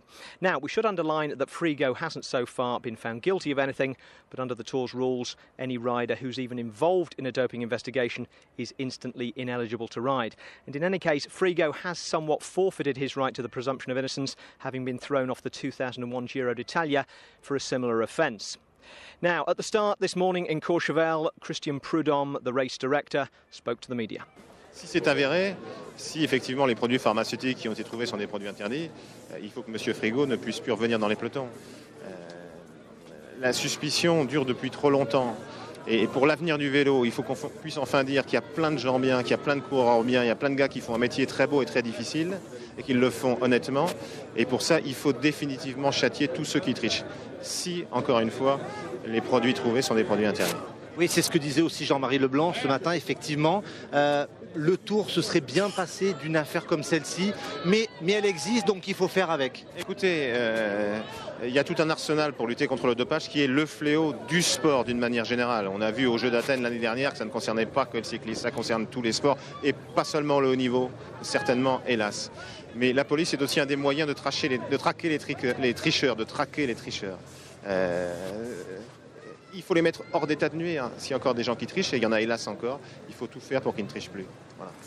Well, that was Christian Prudhomme speaking at the start this morning, but Chris Boardman, really, it could have been any start of any stage this past 7 years. 1998 was the big drug scandal tour. How much cleaner are we now, do you think, than we were then? Well, it's very, very depressing to be standing here talking about this subject yet again. And the problem, of course, is are we any cleaner? That we don't know, and everyone's frustrated. We look around and we see good performances and fantastic performances, and we're all quite paranoid now, wondering what's caused them. And it's a very sad state of affairs. When you rode, you were always accepted from any drug accusations. People talked about things in general, except Chris Boardman, which was depressing in itself, I suppose, because it pointed the finger of suspicion at everyone else. Were you aware of the drug culture when you rode? I think I was in a very similar position to the journalists. You see performances around you, and some of them didn't make sense. And for me, I was very lucky in that I had one thing that I could do, that I could control, and I just focused on that. But that was for me personally. For the sport, we've got such a fantastic sport. It's a shame when everything is under the cloud because of one or two people. Were you ever offered anything? I was never offered anything. I can categorically say, as a professional bike rider, I was never offered anything. And I was very lucky to be with the team that I was with, and that's why I stayed with them for my entire career. Now, if we look around the television compound today, we can see men like Richard Virenque, who's a national hero, having admitted taking drugs. And he's not the only one here who's welcomed back into the fraternity of cycling. Surely that's something cycling needs to get a grip on. Well, I don't know about you, but as a commentator, it feels very uncomfortable to commentate on somebody and how fantastic they're doing when you know that they've actually taken drugs in the past. I think really the only step forward that our sport can take, other than all the things that they have already done, is to make the penalties so draconian that the risk is genuinely greater than the reward. And that might work with Dario Frigo. Dario Frigo, of course, already suspended once for drug offences in the Giro and riding again the next year. All right, let's hope that that is the last word about drugs in today's programme. Let's get on with the racing now and stage 11. And coming into it, Lance Armstrong, of course, is back in the race lead. He has 38 seconds on Michael Rasmussen, the current King of the Mountains leader, and it's another 2 minutes back to the man in third place, Ivan Basso. Alejandro Valverde is up to fifth, 3:16 behind Armstrong. Then the gaps widen. Jan Ullrich, Andreas Klöden and Floyd Landis are all more than 4 minutes in arrears now, with Alexander Vinokourov over 6.5 minutes down in 16th place. Well, every second counts is the title of the latest volume of Lance's autobiography, but rarely can second have counted more than it has for him in this race. He was pipped in the opening time trial by David Zabriskie, and he was second again yesterday to the brilliant Valverde. But the big story of both stages wasn't the tiny margin he lost by, but the huge gain over everyone behind him. Over just 19 kilometres on stage one, he had the best part of a minute on his major rivals and nearly 2 minutes over the worst of them. Yesterday, the deficits were stretched out by the climb up to Courchevel, not because everyone else had a collective off day. It was just that nobody could stay with the murderous pace set first by Armstrong's teammates, then the man himself. Diciamo che è stata una prova non super ma neanche male. Quando ho capito che non riuscivo a tenere il ritmo dei quattro, ho preferito continuare col mio passo e credo che ho fatto una buona prova ugualmente. Die Mannschaft ist heute wieder extrem stark gefahren und er hat sich richtig reinfahren lassen. Wir sind angetreten, da konnte ich vielleicht 400-500 Meter mitfahren und dann war bei mir erstmal die Säure in den Beinen. Und bis ich mich erholt hatte, musste ich erstmal ein bisschen langsam machen und dann war der Rückstand natürlich da. Well, they could be in for more punishment today. Not that Armstrong has any urgent need to dish it out after the damage he did at Courchevel. Stage 11 takes in two of the legendary Tour climbs, the Col de la Madeleine and the giant Col du Galibier, where Ned is now. Well, even though he died 65 years ago, Henri Desgrange, the founder of the Tour de France and celebrated psychopath, must still be chuckling to himself about the inclusion of the Col de Galibier, because frankly, asking people to ride up here on a bicycle is not the conclusion that a right-thinking brain would reach. At 2,645 metres of altitude, it's a bit like Ben Nevis, with Ben Nevis piled on top of that, and then a little bit more Ben Nevis on top of that. Still carrying the Category 1 Col du Telegraphe in your legs, you can ease off for about 5 kilometres, and then it starts. Mile after mile after mile of murderous alpine switchbacks. You shoot the tree line and enter a landscape where in the middle of summer, the snow, even blues take I got some new feelings that make you uncomfortable. Bring out all the good in me. I see what I'll never be. Cause I got me some reason to look on my keys in the car that we're taking home. So won't you say what you said to me on the roof of your house? 'Cause I've been having my doubts. Oh yeah, yeah. Don't know what we could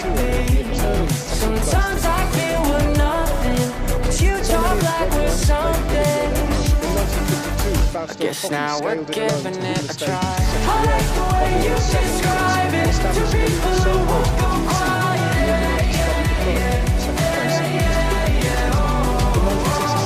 Cause every day I'm reminded of all the descriptions I could make. When said, don't know what I feel. Remind me, cause it feels so real. I got to repeat that I want you with me, pay no mind to where That day, Lance Armstrong rode up the entire mountain with a brake block rubbing against his wheel, and Iban Mayo attacked him on Alpe d'Huez and rode out a stage win. So on his very last Tour de France, the champion will want to leave this great mountain with greater memories than that. Yep, today's the last time Lance will climb the Galibier, unless he's daft enough to ride it for fun once he retires. Tom Boonen, though, almost didn't make it to the foot of the climb. He came off before the race had even hit the Madeleine and looked to be in a fair bit of pain.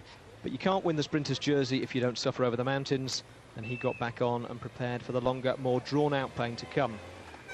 Alejandro Valverde, in the white jersey of the best young rider, was also suffering with something. He was back at the doctor's car, washing down a pill, but rode himself straight back into the pack, looking comfortable and strong. Now, a quite astonishing percentage of the emails we get on a daily basis are asking where the devil is. Well, there he is. Now you can write in and ask why he's wearing green, and to be honest, I'm not sure. Tor Hushoff was probably just happy he'd finally had a change of clothes. Now, a handy little trio of riders got away on the climb of the Madeleine. Alexander Vinokourov and two Phonak men, Santiago Botero and Oscar Pereiro. They went over the top together, then Pereiro went over the side, trying to take a corner and eat a sandwich at the same time. Botero looked like he might do something similar as he rode down one of cycling's more dangerous descents, looking backwards over his shoulder to see where his teammate had gone. Well, Pereiro did get back to the other two, and as we join commentary, those three are still out front on the second climb of the day. Here's Paul Sherwin now, and a sick but soldiering on Phil Liggett. We are now approximately 900 metres from the summit of the Col de Telegraphe, the stepping stone to the Col de Galibier. The return of Botero here has done damage because he's pulled this group clear now by just under 3 minutes over Armstrong. The two Phonak riders, I don't know where he's found the strength from. He cannot stay with him, surely, because once the big one climbs, I think he'll fall back. The peloton have climbed this a lot more common sense than they did the Col de la Madeleine, but these are now the creme de la creme, because there were 170 riders started that climb. Now today, there are 120 behind this elite bunch here, and ahead of them are the three leaders. 2 minutes, 50 seconds, the gap. Still looking as we get up towards the summit of the Col de Telegraphe as at the most difficult climb of the race so far. The Col du Galibier tipping out at 2,650 metres. This is a very good move by Team Phonak, and these basically, Phil, are the two teams that said they would challenge Armstrong in the Tour de France this year. Yeah. Phonak with three leaders, Santiago Botero, the man there in second place, the man at the back, Oscar Pereira, and of course the man locked in the group with Lance Armstrong, Floyd Landis. As Botero accelerates again to get himself maximum points on this first category climb, he's actually going to leap up in the King of the Mountains classification tonight. You see, there's an example. When you're a bike rider at professional level, when you're in difficulty, you get dropped, you never give up. You get back and you win the climb at the top. So Botero gets in ahead of Vinokourov, who's also made a little progress up the mountains today. And Oscar Pereiro here in third place. Watch out for the chase. I'm quite sure that Rasmussen will try and tick off a fourth or a fifth place, and he'll have to take on Christophe Moreau again. Did you look at the faces on those guys from Team Discovery Channel? They are going through all kinds of pain here this afternoon, but it's as if they can push themselves to that little bit more pain just to pace Armstrong to the top of this climb, because I think today they want Armstrong to reward them, to try and pull back this leading group. Here's the leader of the King of the Mountains classification, Michael Rasmussen. It's going to be a standing sprint, this. It's between these two riders. You can see Christophe Moreau on the left-hand side, and these two men are going to try and sprint it out again. Well, it's not often you see this. They got side by side, and who's going first? And Moreau said, well, I'll go first, and it looks like he's going to get the places. Not many points, another couple of points to his advantage. He was 70 behind at the start of the day. He's picked up 4 points, that's all, on Rasmussen, so there won't be any concern yet. Now, just watch out, because this is the sort of move that Christophe Moreau might insist over the top. He's got himself a gap over the main field. It's a 4-kilometre descent now. Now, is he going to sit up, or is he going to take advantage of this move? Don't think he is, Paul. Looks as though he may well have sat up. Right. Look at the crowd up here enjoying the day out. Hi, I'm Jörg Jakce. Stay with us for more from the tour after the break.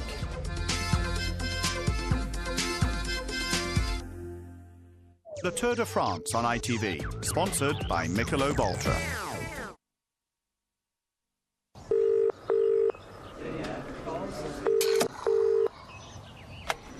Hello, A1 telephone sales. Yes, Mrs. Scott here. Hello. Just to say, I have a fitted kitchen and double glazing. I don't like stone cladding. Well, perhaps. I don't need broadband. I don't want a timeshare. And my electricity supply is the cheapest around, so there's no need to call me in the next half hour. Right.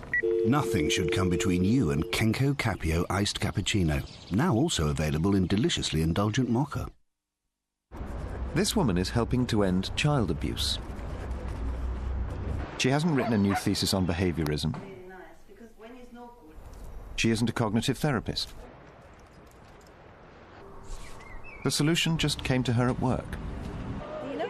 She gives £5 a month from her salary to the NSPCC, knowing her employer, the Royal Bank of Scotland, will add twice as much again.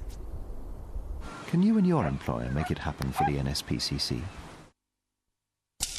Sorry, madam. Whiffs a bit, doesn't it? Is your loo saying things about you behind your back? Harpic 2-in-1 is a clip-on with a gel that fragrances continuously, even without flushing. So your loo is clean and fresh at every visit. Ah, madam, take a seat. Harpic 2-in-1. What does your loo say about you?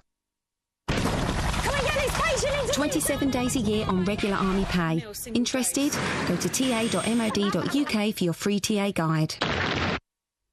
Oi, Churchill, could you save me up to 30% of my car insurance? Oh, yes. With 24-hour assistance if I have an accident? Yes. A 5-year guarantee on repairs? Yes. A courtesy car while you're fixing mine? Oh, yes. Ooh, and can I have my own personal chauffeur called Les? No. But I could still save up to 30% of my car insurance? Oh, yes. See how much you could save on your car insurance. Give the dog a phone now on 0800 200 300 or log on to churchill.com. I love you. Steady now. In the future, everyone will protect their eyes from sun damage just like they protect their skin. Transitions lenses block harmful UV rays and automatically shield your eyes from glare by adjusting to changing light. So don't wait until tomorrow. The danger is here today, and so is the protection. Ask your optician about Transitions lenses.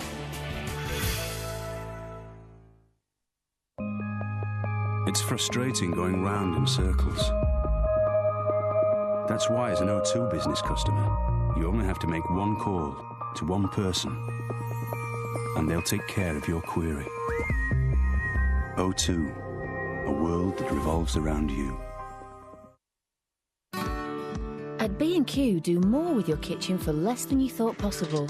With half-price doors, this complete birch veneer kitchen, including appliances, is under £2,600. And we can help create your dream kitchen with design, planning and installation. Tasty.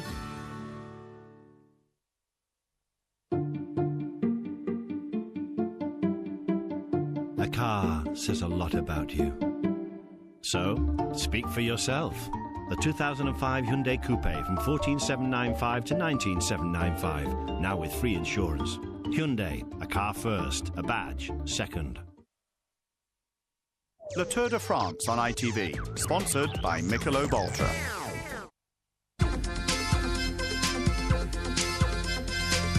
Welcome back. The three-man breakaway is now on the climb of the Galibier. Before we get back to the race, though, here are Phil and Paul with some of your emails.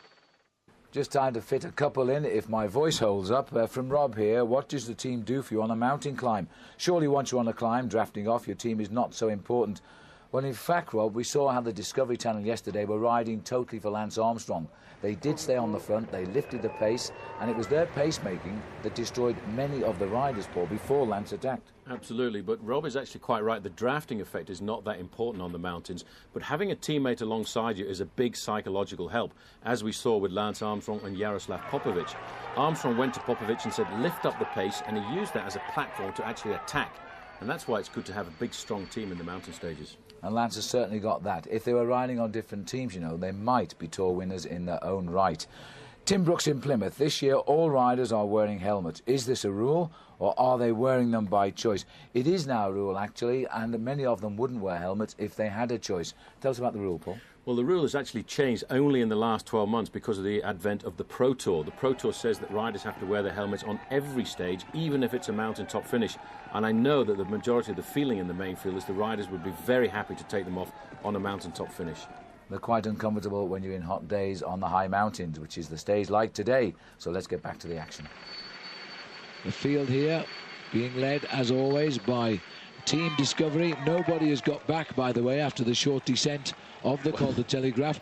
What's going on here? Pereiro has cracked. Now, this is amazing because on the Col de Telegraph, he's the man who was setting the tempo. He had to sit up and wait for Santiago Botero to come back. Botero has now got his rhythm going, and he's left Pereiro behind. This is the thing. The body reacts in strange ways, Paul. You've been a good cyclist or a great cyclist. I've just been a cyclist. But you can start the day feeling as rough as you wouldn't believe, saying, I'm never going to see the finish. 2 hours pass by, you're riding like 10 men. It's known in the sport as having a bad patch. You can have a bad patch at any time during a race. You can have a bad patch for 15 or 20 kilometres. If you have a bad patch at the wrong stage of a race, you can see yourself losing the overall classification. I think that's what happened to the man in the turquoise jersey there, the champion of Kazakhstan, Alexander Vinokourov, yesterday. Today, he is back to the form that made him a challenger to Lance Armstrong, and Armstrong will have got this information fed back to him very rapidly, because nowadays, in the days of modern communication, the team managers are watching the same live pictures as we're watching. He'll be able to tell Lance Armstrong, Johan Brunel, exactly what's happening, and he won't be happy to know that now Alexander Vinokourov has got 3 minutes back. Well, the trouble with communication is everybody knows what's happening these days. The televisions are going and the team cars behind. Then the managers are shouting at the riders to inform them exactly what's happening. So you've got to be extra strong now to beat the men behind, because you can't be out of sight and out of mind. You've got a glimpse in the helicopter there how the road is continuing to kick up here. This is Pereiro back at the team car now. But despite all the communication, despite all the radio communication, when it comes down to it, when it comes down to the crunch, it's the body that still dictates. Because even if the manager now comes over the radio to Pereira and says, lift it up, get back to the loo lead, you can't do it. There's nothing left. The body won't do it. That's it, his curtains. Vinokourov has again been magnificent. Took a hammer. He couldn't match the high speed of the climb yesterday. Now he's dictating his own levels. He's back in his green zone and looking good. This is Santiago Botero. He is in no man's land and driving now. And where is Vinokourov? Well, he was the last winner. Let's not forget Vinokourov has gone. This is a man possessed here this afternoon. He can find himself completely moving up in the overall classification. If he can conserve the 3-minute advantage, he will leap from 16th place this morning right up into about 4th or 5th place tonight. And that might well be what Lance Armstrong is looking for, to get Ivan Basso, Christophe Moreau and Alejandro Valverde's team to come forward and take a bit of the pressure of the race. Well, once word gets back to the main field and Lance Armstrong that Alexander Vinokourov has flown on his own, he might get a little bit concerned about this, because Vinokourov has done the ride of his life today after yesterday's battering. He's come out from the start and he's really raced, and he's heading up the Galibier here on his own. This is the form that he showed us in the Dauphiné Libre. He showed us that he wasn't afraid at all of these mountains. Now look at that. For the aficionados, by the way, that gearing at the back will probably be around about a 21, 22 tooth sprocket with 39 teeth at the front. That is a very small wheel. It's a very small ratio, and he is spinning. Now let's have a look at Lance Armstrong here. Hincapie looks calm and collected over there. Armstrong, face does not give anything at all away. He's in control. He's looking at the wheel of the riders in front of him. The man behind him there is Jaroslav Popovic. He's the man that will be called upon towards the summit of this climb to turn up the cranks just a little bit. But Armstrong must feel a little bit concerned about Michael Rasmussen, who's only 38 seconds behind him in the overall race. Well, just looking here towards the back of the field, you get the idea of how the pace has been stepped up now. Sebastian Joly just hanging on. And number 86 here is Chris Horner of the United States. Had a great day today. He was in the move on the previous climb, but he now could be in a little bit of trouble hanging at the back of the group. That's a very select peloton. You need to go 3 minutes up the road to find Alexander Vinokourov. We race around the escarpment of the Col de Galibier, the highest mountain in this part of France. Well, Vinokourov has really turned up the cranks a fraction here, because a few moments ago he was in the company of Santiago Botero, who is there. He was in the company of Oscar Pereira, and he has blown them both away, and he's setting an incredible pace, still holding on to his gap. In fact, he's just extended it by a few seconds to 3 minutes and 15 seconds. I have to feel now, Phil, that Armstrong must start to react, because he can't let a man like this pull back that much time on one day. 3:15, plus there's a small time bonus to be had on the way to the finish at Moulin-Baron. He's taken 6 seconds already, so he could get 32 seconds in time bonuses, plus the 3 minutes over the field. What does that do? Could pull him right up into between 4th and 5th place, in between Christophe Moreau and Alejandro Valverde, completely back in the race, and that would put a big threat onto the shoulders of riders like Basso and Michael Rasmussen. Michael Bogard is a man who has been in this group for a long time. He was there holding on as long as he could to look after the man who's second overall, Michael Rasmussen. But we're now starting to see a serious sorting out in the group. I've got a funny feeling now, Phil, that the pressure is starting to be really cranked up. Well, what a great battle we are now seeing here. Remember, the Col de Galibier also gives us the big prize, $6,000. That's about £4,500. The Henri Desgrange prize, the man that founded the Tour de France, is always awarded to the first rider over the highest climb of the race route. And this is it, the Col de Galibier. And there's a tribute on the Col de Télégraphe to Henri Desgrange. Bonjour, c'est Christophe Moreau et on se retrouve sur le Tour de France après les pubs.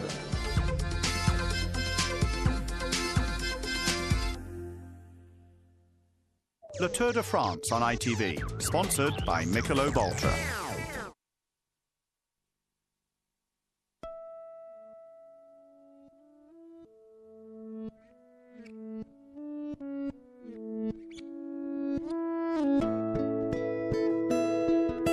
Boots know that a cut can take weeks, if not months, to fully heal. That's why they've developed plasters using hospital-proven technology that actually speed up the healing process.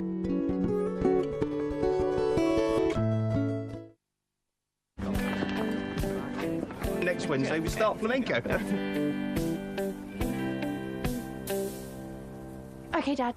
I'll go change. That's a nice surprise. Here's another. Tasty corn sausages contain less than 5% fat. Try corn. It might just surprise you. Cleavage, Mother.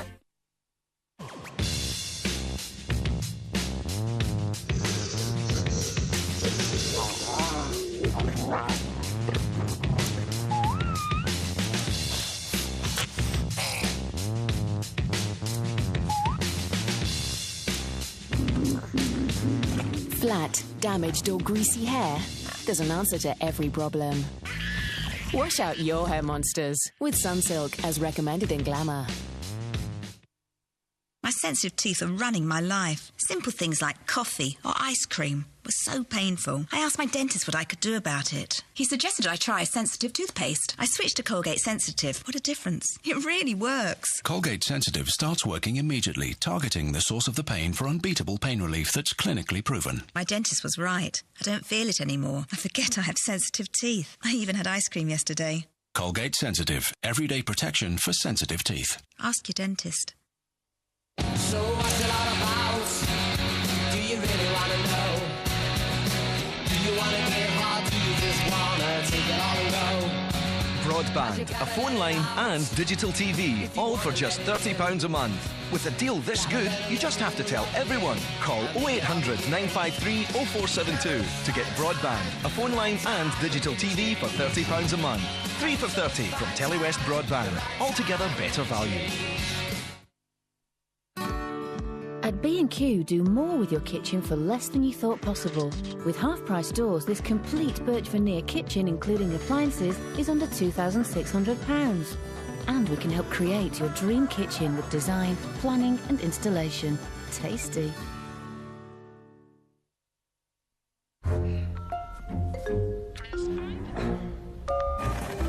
Press 6. Depressing sometimes, buying car insurance through a call centre. Press 7. Press 1. 5. 7. 2. Click on to swiftcover.com. We're Britain's only 100% online car insurance. We cut out call centres, so 70% of our customers could save, and you could get a quote in less than a minute. Now, who could argue with that? Swiftcover.com. For swift savings. Click, click, don't cluck, cluck.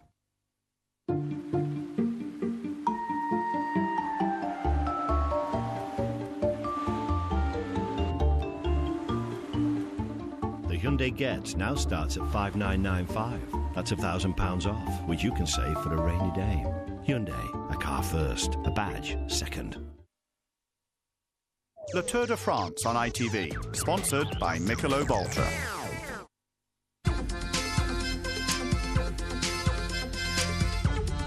Alexander Vinokourov is past the 5 kilometres to go. The sign over there says 102 years. The Tour de France has been around since 1903, and Vinokourov is the latest of a long line of great men who have ridden this mountain, the Col de Galibier, and he's riding it very, very quickly now. Valois is where the climb starts, and that's at the foot, depending which way you go, of course, of the Col de Telegraph. One rider is setting the race on fire. It's Alexander Vinokourov. He's got a 42-second advantage over the second rider on the road, and this is him. This is Santiago Botero, the rider from Colombia, who in the past has ridden the World Track Championships, and the King of the Mountains winner here too.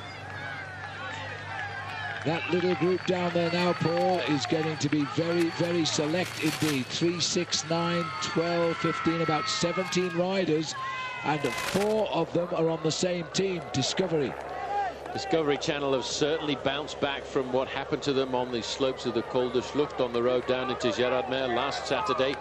I think it was maybe a ploy to lower the defences of everybody else, because as soon as we came into the mountains, everybody rode to absolute and utter perfection.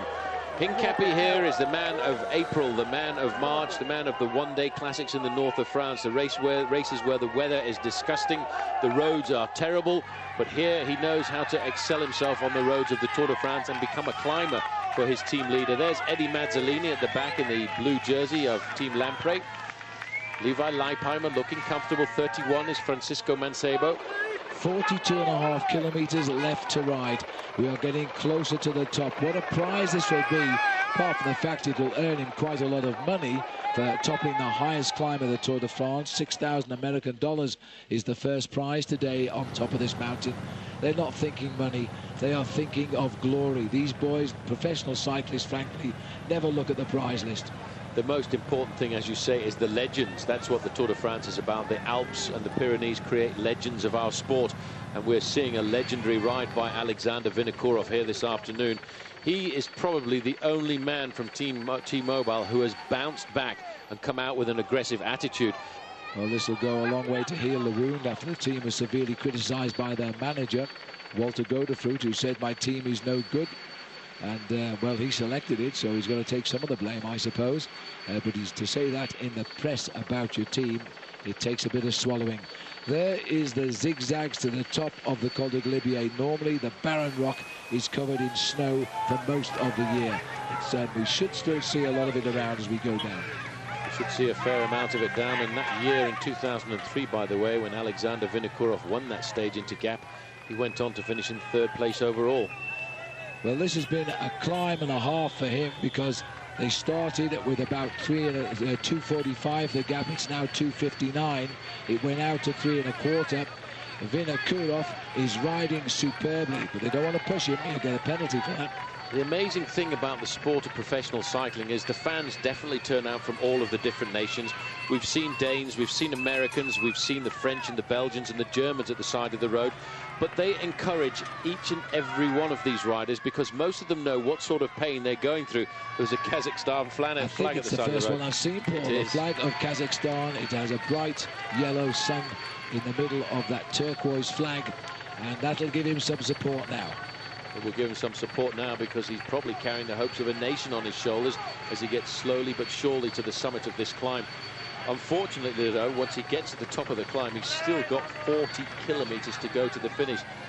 Fortunately, most of those are downhill. Slip in the top gear, take a few risks, I think, is the order of the day.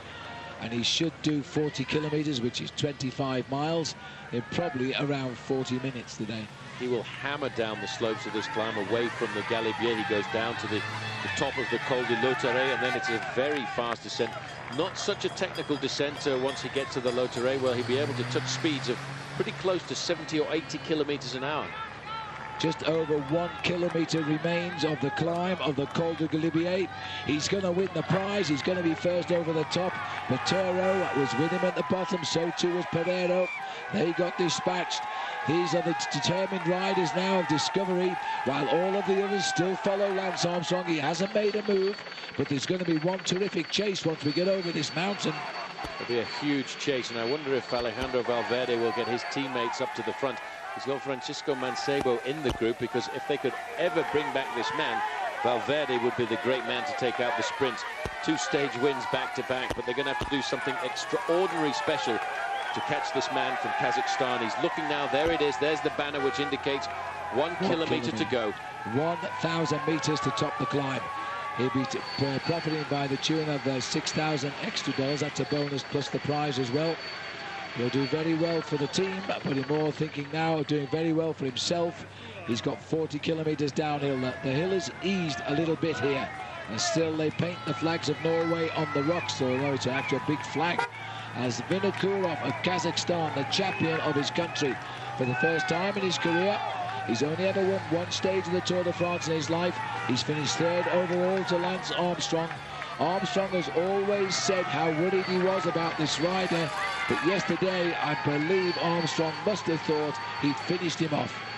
Well, I think he put enough time between himself and Alexander Vinokurov as he wanted to, but today Alexander Vinokurov is grabbing back about 3 minutes. This is back in the team cars, and this is one of the teammates of Ivan Bassa. I think it's Carlos Sastre who will pick his way back up through there to try and hand a drink over to his team captain. Now at the back of the group here, I'm looking through to see if I can see the Lotto jersey of Cadel Evans, and I couldn't see it. Well, they're saying he's in there. We've had no camera to prove it or not prove it, so let's hope he is, because he's the top Australian rider at the moment. As now the road narrows and he climbs to the summit. Alexander Vinokurov, as he races towards the summit of the top of the Col de Galibier. The trees on the horizon don't grow because they're people just trying to get a look at the race going by. They're cutting their way through now, and the adrenaline must be pumping through him. 1/3 of a kilometre to go. How happy is he going to be when he gets over to the summit of this climb? The people have turned out. Most of these people actually camped out last night so they could witness the Tour de France going over its high spot, the Col du Galibier.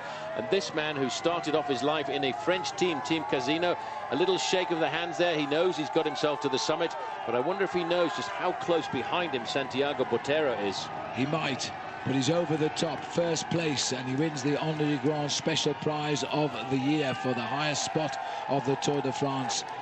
And look at this now, Michael Rasmussen. He is turning out to be one superstar, this boy. We didn't see him go, but he's gone. Well, Armstrong dare not let Michael Rasmussen take too much of an advantage, because Rasmussen is only 38 seconds behind Armstrong in the overall classification. Here is Botero now, whipping his way through the crowd. He is thinking about trying to make contact with Vinokurov at the front, while behind there's a little bit of drama coming into this race for Armstrong. Rasmussen has begun to believe in himself. He's a king of the mountains so far, but he's only second, 38 seconds behind Lance Armstrong. And there's bonuses at the finish today. Here he comes, 31 years of age he is, but he's a newcomer to the world of road racing, a former world mountain bike champion. Michael Rasmussen is something else this tour. He has found legs that we've never seen before. He is racing to the summit now, currently in 3rd place. He's showing Christophe Moreau why he needn't have bothered for the earlier points. Absolutely, but what he's also doing is riding away from Lance Armstrong. Armstrong won't panic, though, because, Phil, there's 40 kilometres to go from the summit of this climb all the way down into Briançon, and Armstrong has still got 3 very strong teammates around him, so he'll be able to chase down this man. But if you remember a couple of days ago, when he escaped on the road into Mulhouse, Jens Voigt and Christophe Moreau couldn't pull him back. And it's worth remembering right now, there's about 15 riders left in the peloton, the select 15 boys, right up the slopes there, in amongst the crowd. Somewhere is Michael Rasmussen. Sitting here at the back of the race is number 23, which is Bobby Julich, and he again confirms that this is one American with some good form this year, riding alongside his team captain Ivan Basso. He's staying in a top flight position in the Tour de France. Cadel Evans is also down there, riding very, very well now. Looking into this group, Leonardo Pipoli is the boy in yellow. He again is sending a big surprise for his team. This man, the Dane, and there's all the Danish countrymen, they've all pulled on the polka dot jerseys. He gained a couple of days before the rest day. He comes up to the summit, he'll go over in third place, but more importantly, this man could be the next leader of the Tour de France. Well, let's see what the clock stops at there. It's 2:24 for this man who has a 38-second deficit on Lance Armstrong, and Christophe Moreau, despite the fact that Rasmussen has gone, is going out to try and get himself a few more points. But I think we're going to be in for a fairly hairy chase on the descent of this mountain, because as we cross the line there, it's 2:42, so he's pulled back a good 20 seconds on Lance Armstrong. Bonjour, je suis Alexandre Vinokourov. On sera après les petits pubs.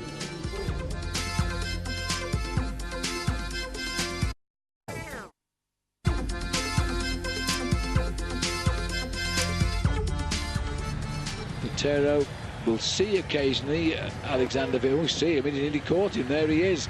Alexander Vinokourov in the sights of Santiago Botero. Got rid of him on the way up, coming together on the way down.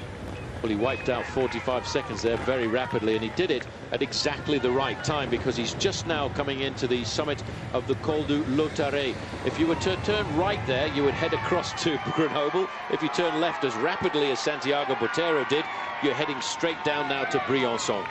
If you turn right, of course, you climb the Col du Lautaret. This is the best way they're going now. The crowd at the crossroads there have been waiting an awful long time to see the Tour riders. You heard the cheers. That's a very dizzy shot, isn't it, as they make that sharp right.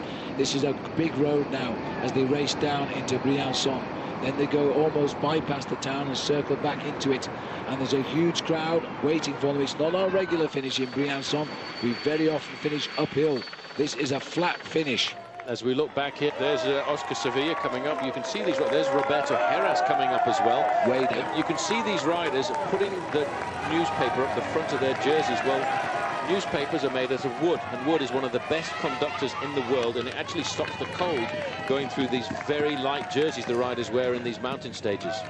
Paul Sherwin would never have known that if he hadn't majored in newspaper technology at Manchester University. I thought you'd all like to know that. Ah, thanks, Phil. Good man. Hincapie on the front, doing a great job. And the whole of the team are moving up to the front here to do what they can to make sure they limit the advantage there of the two riders off the front, Alexander Vinokourov and Santiago Botero. Great job by George Hincapie today. Hincapie's an outstanding man. He's the only rider on the team who's been on the team for every one of Lance Armstrong's victories. He's had the opportunity to be offered big time with the big teams, and who had probably delivered him some big wins for himself. He said no. He stayed with Lance throughout his career. But at a race like this, at the Tour de France, I don't think George Hincapie actually thinks about his own personal glory. He doesn't think about winning individual stages. He's dedicated to one thing, as are the 8 other riders on Discovery Channel. He is dedicated to riding for Lance Armstrong. This is rather sad for the Basque supporters, because this is Iban Mayo coming up to the summit of the climb. He's lost himself more than a quarter of an hour. Look at the faces of Armstrong now and of Rasmussen, and all the pain is being caused by Armstrong's team. Jan Ullrich there trying to get some lunch down, but it's being interrupted by this high speed. Everybody's scrabbling for wheels here now, and it's all Team Discovery. Well, it's also Il Balearis moving up to give a bit of a hand, maybe for Alejandro Valverde. Oh, this is a bit of a problem here. Now, this is one of the transponders that all the riders are forced to wear by the organisation, and that transponder there is looking rather loose. Now, if that transponder was to flick up, it would go right into the wheel, the back wheel of Alexander Vinokourov. Now, he dare not stop here to change his bike, because if he does, then there's no way that he'll catch back up to Santiago Botero. This is a massive risk he's going to have to take, and just hope that that doesn't come out, because he does not deserve to lose the stage like this. Look at that. You can see it just bobbing about. And what is happening? It's actually flicking into the wheels and the spokes of the wheel and getting flicked back out again. You can certainly doesn't want to have to change his machine at this stage of the game, because these riders, although they're holding on to a big advantage over the peloton, if he had to stop for any reason at all, he would see the race stage disappear from him. I'm not sure. Well done, that man. I tell you what, that man deserves a beer this evening, because moving along at 60 kilometers an hour and cutting off that transponder, he could have lost 4 fingers. I've seen riders in the past try to adjust the quick release lever at the front or adjust their brake at the back, and they've put their fingers into the wheels. Now, don't try doing that when the spokes are going round at 45 miles an hour. Whoa, well done. This is the autobus, as they call it. This is the group of riders just surviving. Now, they are looking at an awful long way to go to the finish. They won't be eliminated today. It's still a long way down to the line. Look at the faces here of all of these guys who know that the only thing left in their legs this afternoon is to get down to the finish line and to get down into Briançon. And 30 years to Thévenet, indeed it is. He won the Tour de France, Bernard Thévenet, in 1975. That was the first time, by the way, the Tour de France finished on the Champs-Élysées. It's finished there every year since, and Bernard commentates here for French television. The face here is Santiago Botero. Alexander Vinokourov, even when he suffers, this man never looks bad. As they race now behind our commentary position, we could just about see them by the television camera motorbikes, which means that they will now make the sharp turns to line up for the finish. They're running down the river here in Besançon. Well, they are still pushing. Neither rider actually shirking the pace, and I think that goes back to the fact that they spent a couple of years together. They were on the same team. They don't want to play any dirty tricks on each other. They will ride it down and sprint it out man for man. They will share the pacemaking up until the final moment. You can see Santiago Botero is seriously grimacing in second position there. These riders have made a great effort this afternoon. They are looking now at these kilometers as they tick by, and the kilometers are ticking by at 1 minute and 4 seconds. That's 60 kilometers an hour, and still they are not desisting, because they know that Armstrong's group is closing back on them to 1 minute and 30 seconds. The last time we came here in 2000, it was the rider in second position who won, Santiago Botero. We're now looking for the 2 kilometer point, and these two are looking for the 1 kilometer point now as we race into the town. And Santiago Botero trying to be a man to do the double. He has yo-yoed on and off the leaders all day. He finally got back to Alexander Vinokourov, and they have come off the mountains together. They are 1:35 ahead of Lance Armstrong and his group, so they are taking time back. But right now, they're more concerned with who gets the win. That's what the game is all about here. As they take this left-hand bend, they're lining themselves up for the finishing straight. There's a roundabout to go through. Then there you can see the Flamme Rouge over the finishing line. That will indicate there's 1,000 meters to go. But once they get under that, the road will bend round a fraction. But they know now that the race is won. They know the race is in the bag. But who is going to take it? I have to think it's going to be Mr. number 19. Well, what a wonderful crowd here. 2 great riders in the true history of the Tour de France today. Briançon has seen all the finest winners over its history, the 32nd time that the Tour has finished here, and these 2 boys have lifted the reputation in the mountains. It's a shame that one of them has to lose now, and it looks as though Vinokourov is going to manoeuvre Santiago Botero into the lead. They're both okay sprinters. They're far from being the big sprinters that we normally see, so it's much more difficult for them. Vinokourov, he should be working at a casino. His face never tells you anything. He takes a look at Botero. Botero is just looking at his front wheel here, waiting for him to make the move. He just keeps staring at that wheel. And the minute that Vinokourov jumps, Botero will go with him. There's a tense moment. He's easing him slightly to the centre. They're now bringing up the speed to the line. Vinokourov is about to make his move, and Botero, I think, is ready for him. This is going to be an amazing finish. We're almost on the finishing line here, as now the puffing and blowing of Alexander Vinokourov, and I don't know if Botero has got it. No, he hasn't. Vinokourov is coming clear and he's going to get a well-deserved victory here. The man of the day, the man of the Tour today, and he is the winner on the line. Well done, Alexander Vinokourov. What a superb move there by Alexander Vinokourov, but a very tactical move too. And I'll tell you one thing, they lost a little bit of time over that last 500 metres, but Vinokourov gets himself the 20-second time bonus, but I think he was really only worried about the sprint at the end of the day. And look at this, Armstrong's troops are still leading them up to the finishing line. On the front, 4 riders from Team Discovery Channel. Armstrong is very much there in 4th place. You can just see Acevedo swinging off there. Paolo Salvadelli now taking it up. George Hincapie right up there as well. Everybody very happy, I think, Phil, to be in this group here this afternoon. It's not going to be a fast sprint, this, but I would suspect that Alejandro Valverde shouldn't be too very far away from it. Hincapie takes up the pace-making. Armstrong is looking very attentive there. Well, as Hincapie is still trying to finish this off for Lance Armstrong, there's still a 3rd place bonus at stake, which would a little bit nullify the win bonus of Vinokourov. Even Rasmussen's trying to get in now. The white jersey of Alessandro Valverde is in a bad place. He's tucked off to the right of our picture. Hincapie coming now as they go through now. Is Valverde going to get himself out? He's chosen Jan Ullrich's wheel to burst forth. This is going to be a finish for Lance Armstrong. As he comes up to the line, he sits up and he lets Christophe Moreau take the 3rd. I think it's Basso or Bobby Julie. Basso, I think, gets 4th. Well, Alexander Vinokourov put in a great sprint all the way to the line today, not realising that he was the only one in it. Botero knew he was beaten and had long since conceded.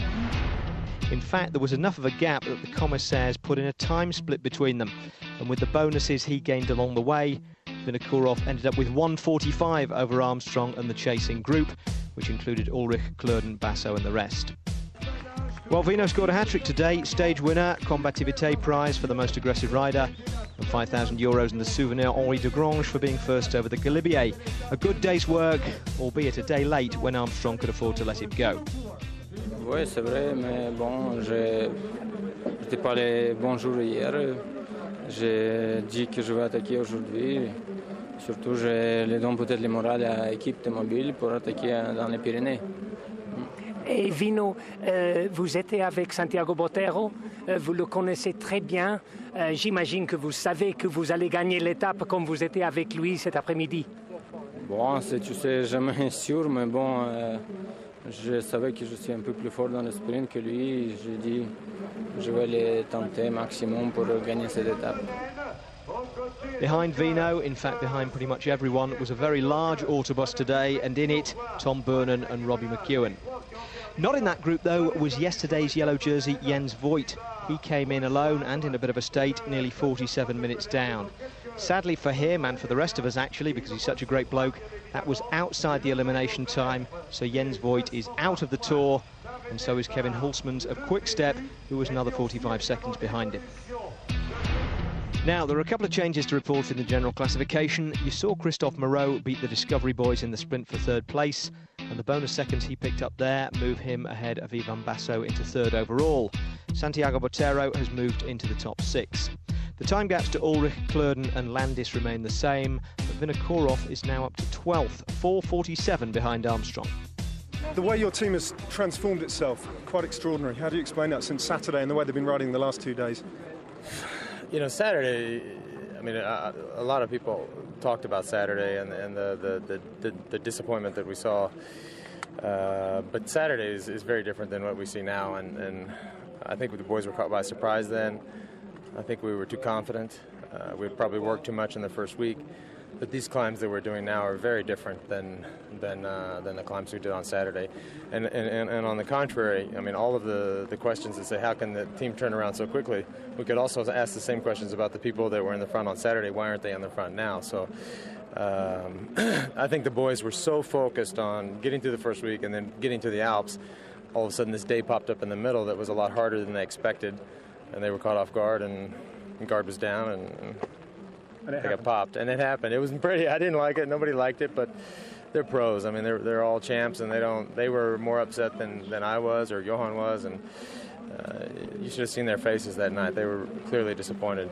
Well, looking at his face, I think Lance feels like he's had enough questions on that subject, but Chris, his team really is still the topic of the Tour. I think it's the strongest team I've ever seen, never mind in this Tour de France, and it must be very, very comfortable for him going into these stages that he's surrounded by people who can do a job like that. George Henkepi literally led it over the Col de Galibier. Are we clutching at straws, looking ahead to the Pyrenees, or is there still a chance that this race could be up for grabs? There's some nasty stages to come. Stage 15 particularly sees them go up a number of climbs all day with another summit finish. That'll be hard to control, and if we can get riders to behave the way Vinokurov did today, well, yeah, I think we've got some more excitement to come. All right, well, I think you know the end of...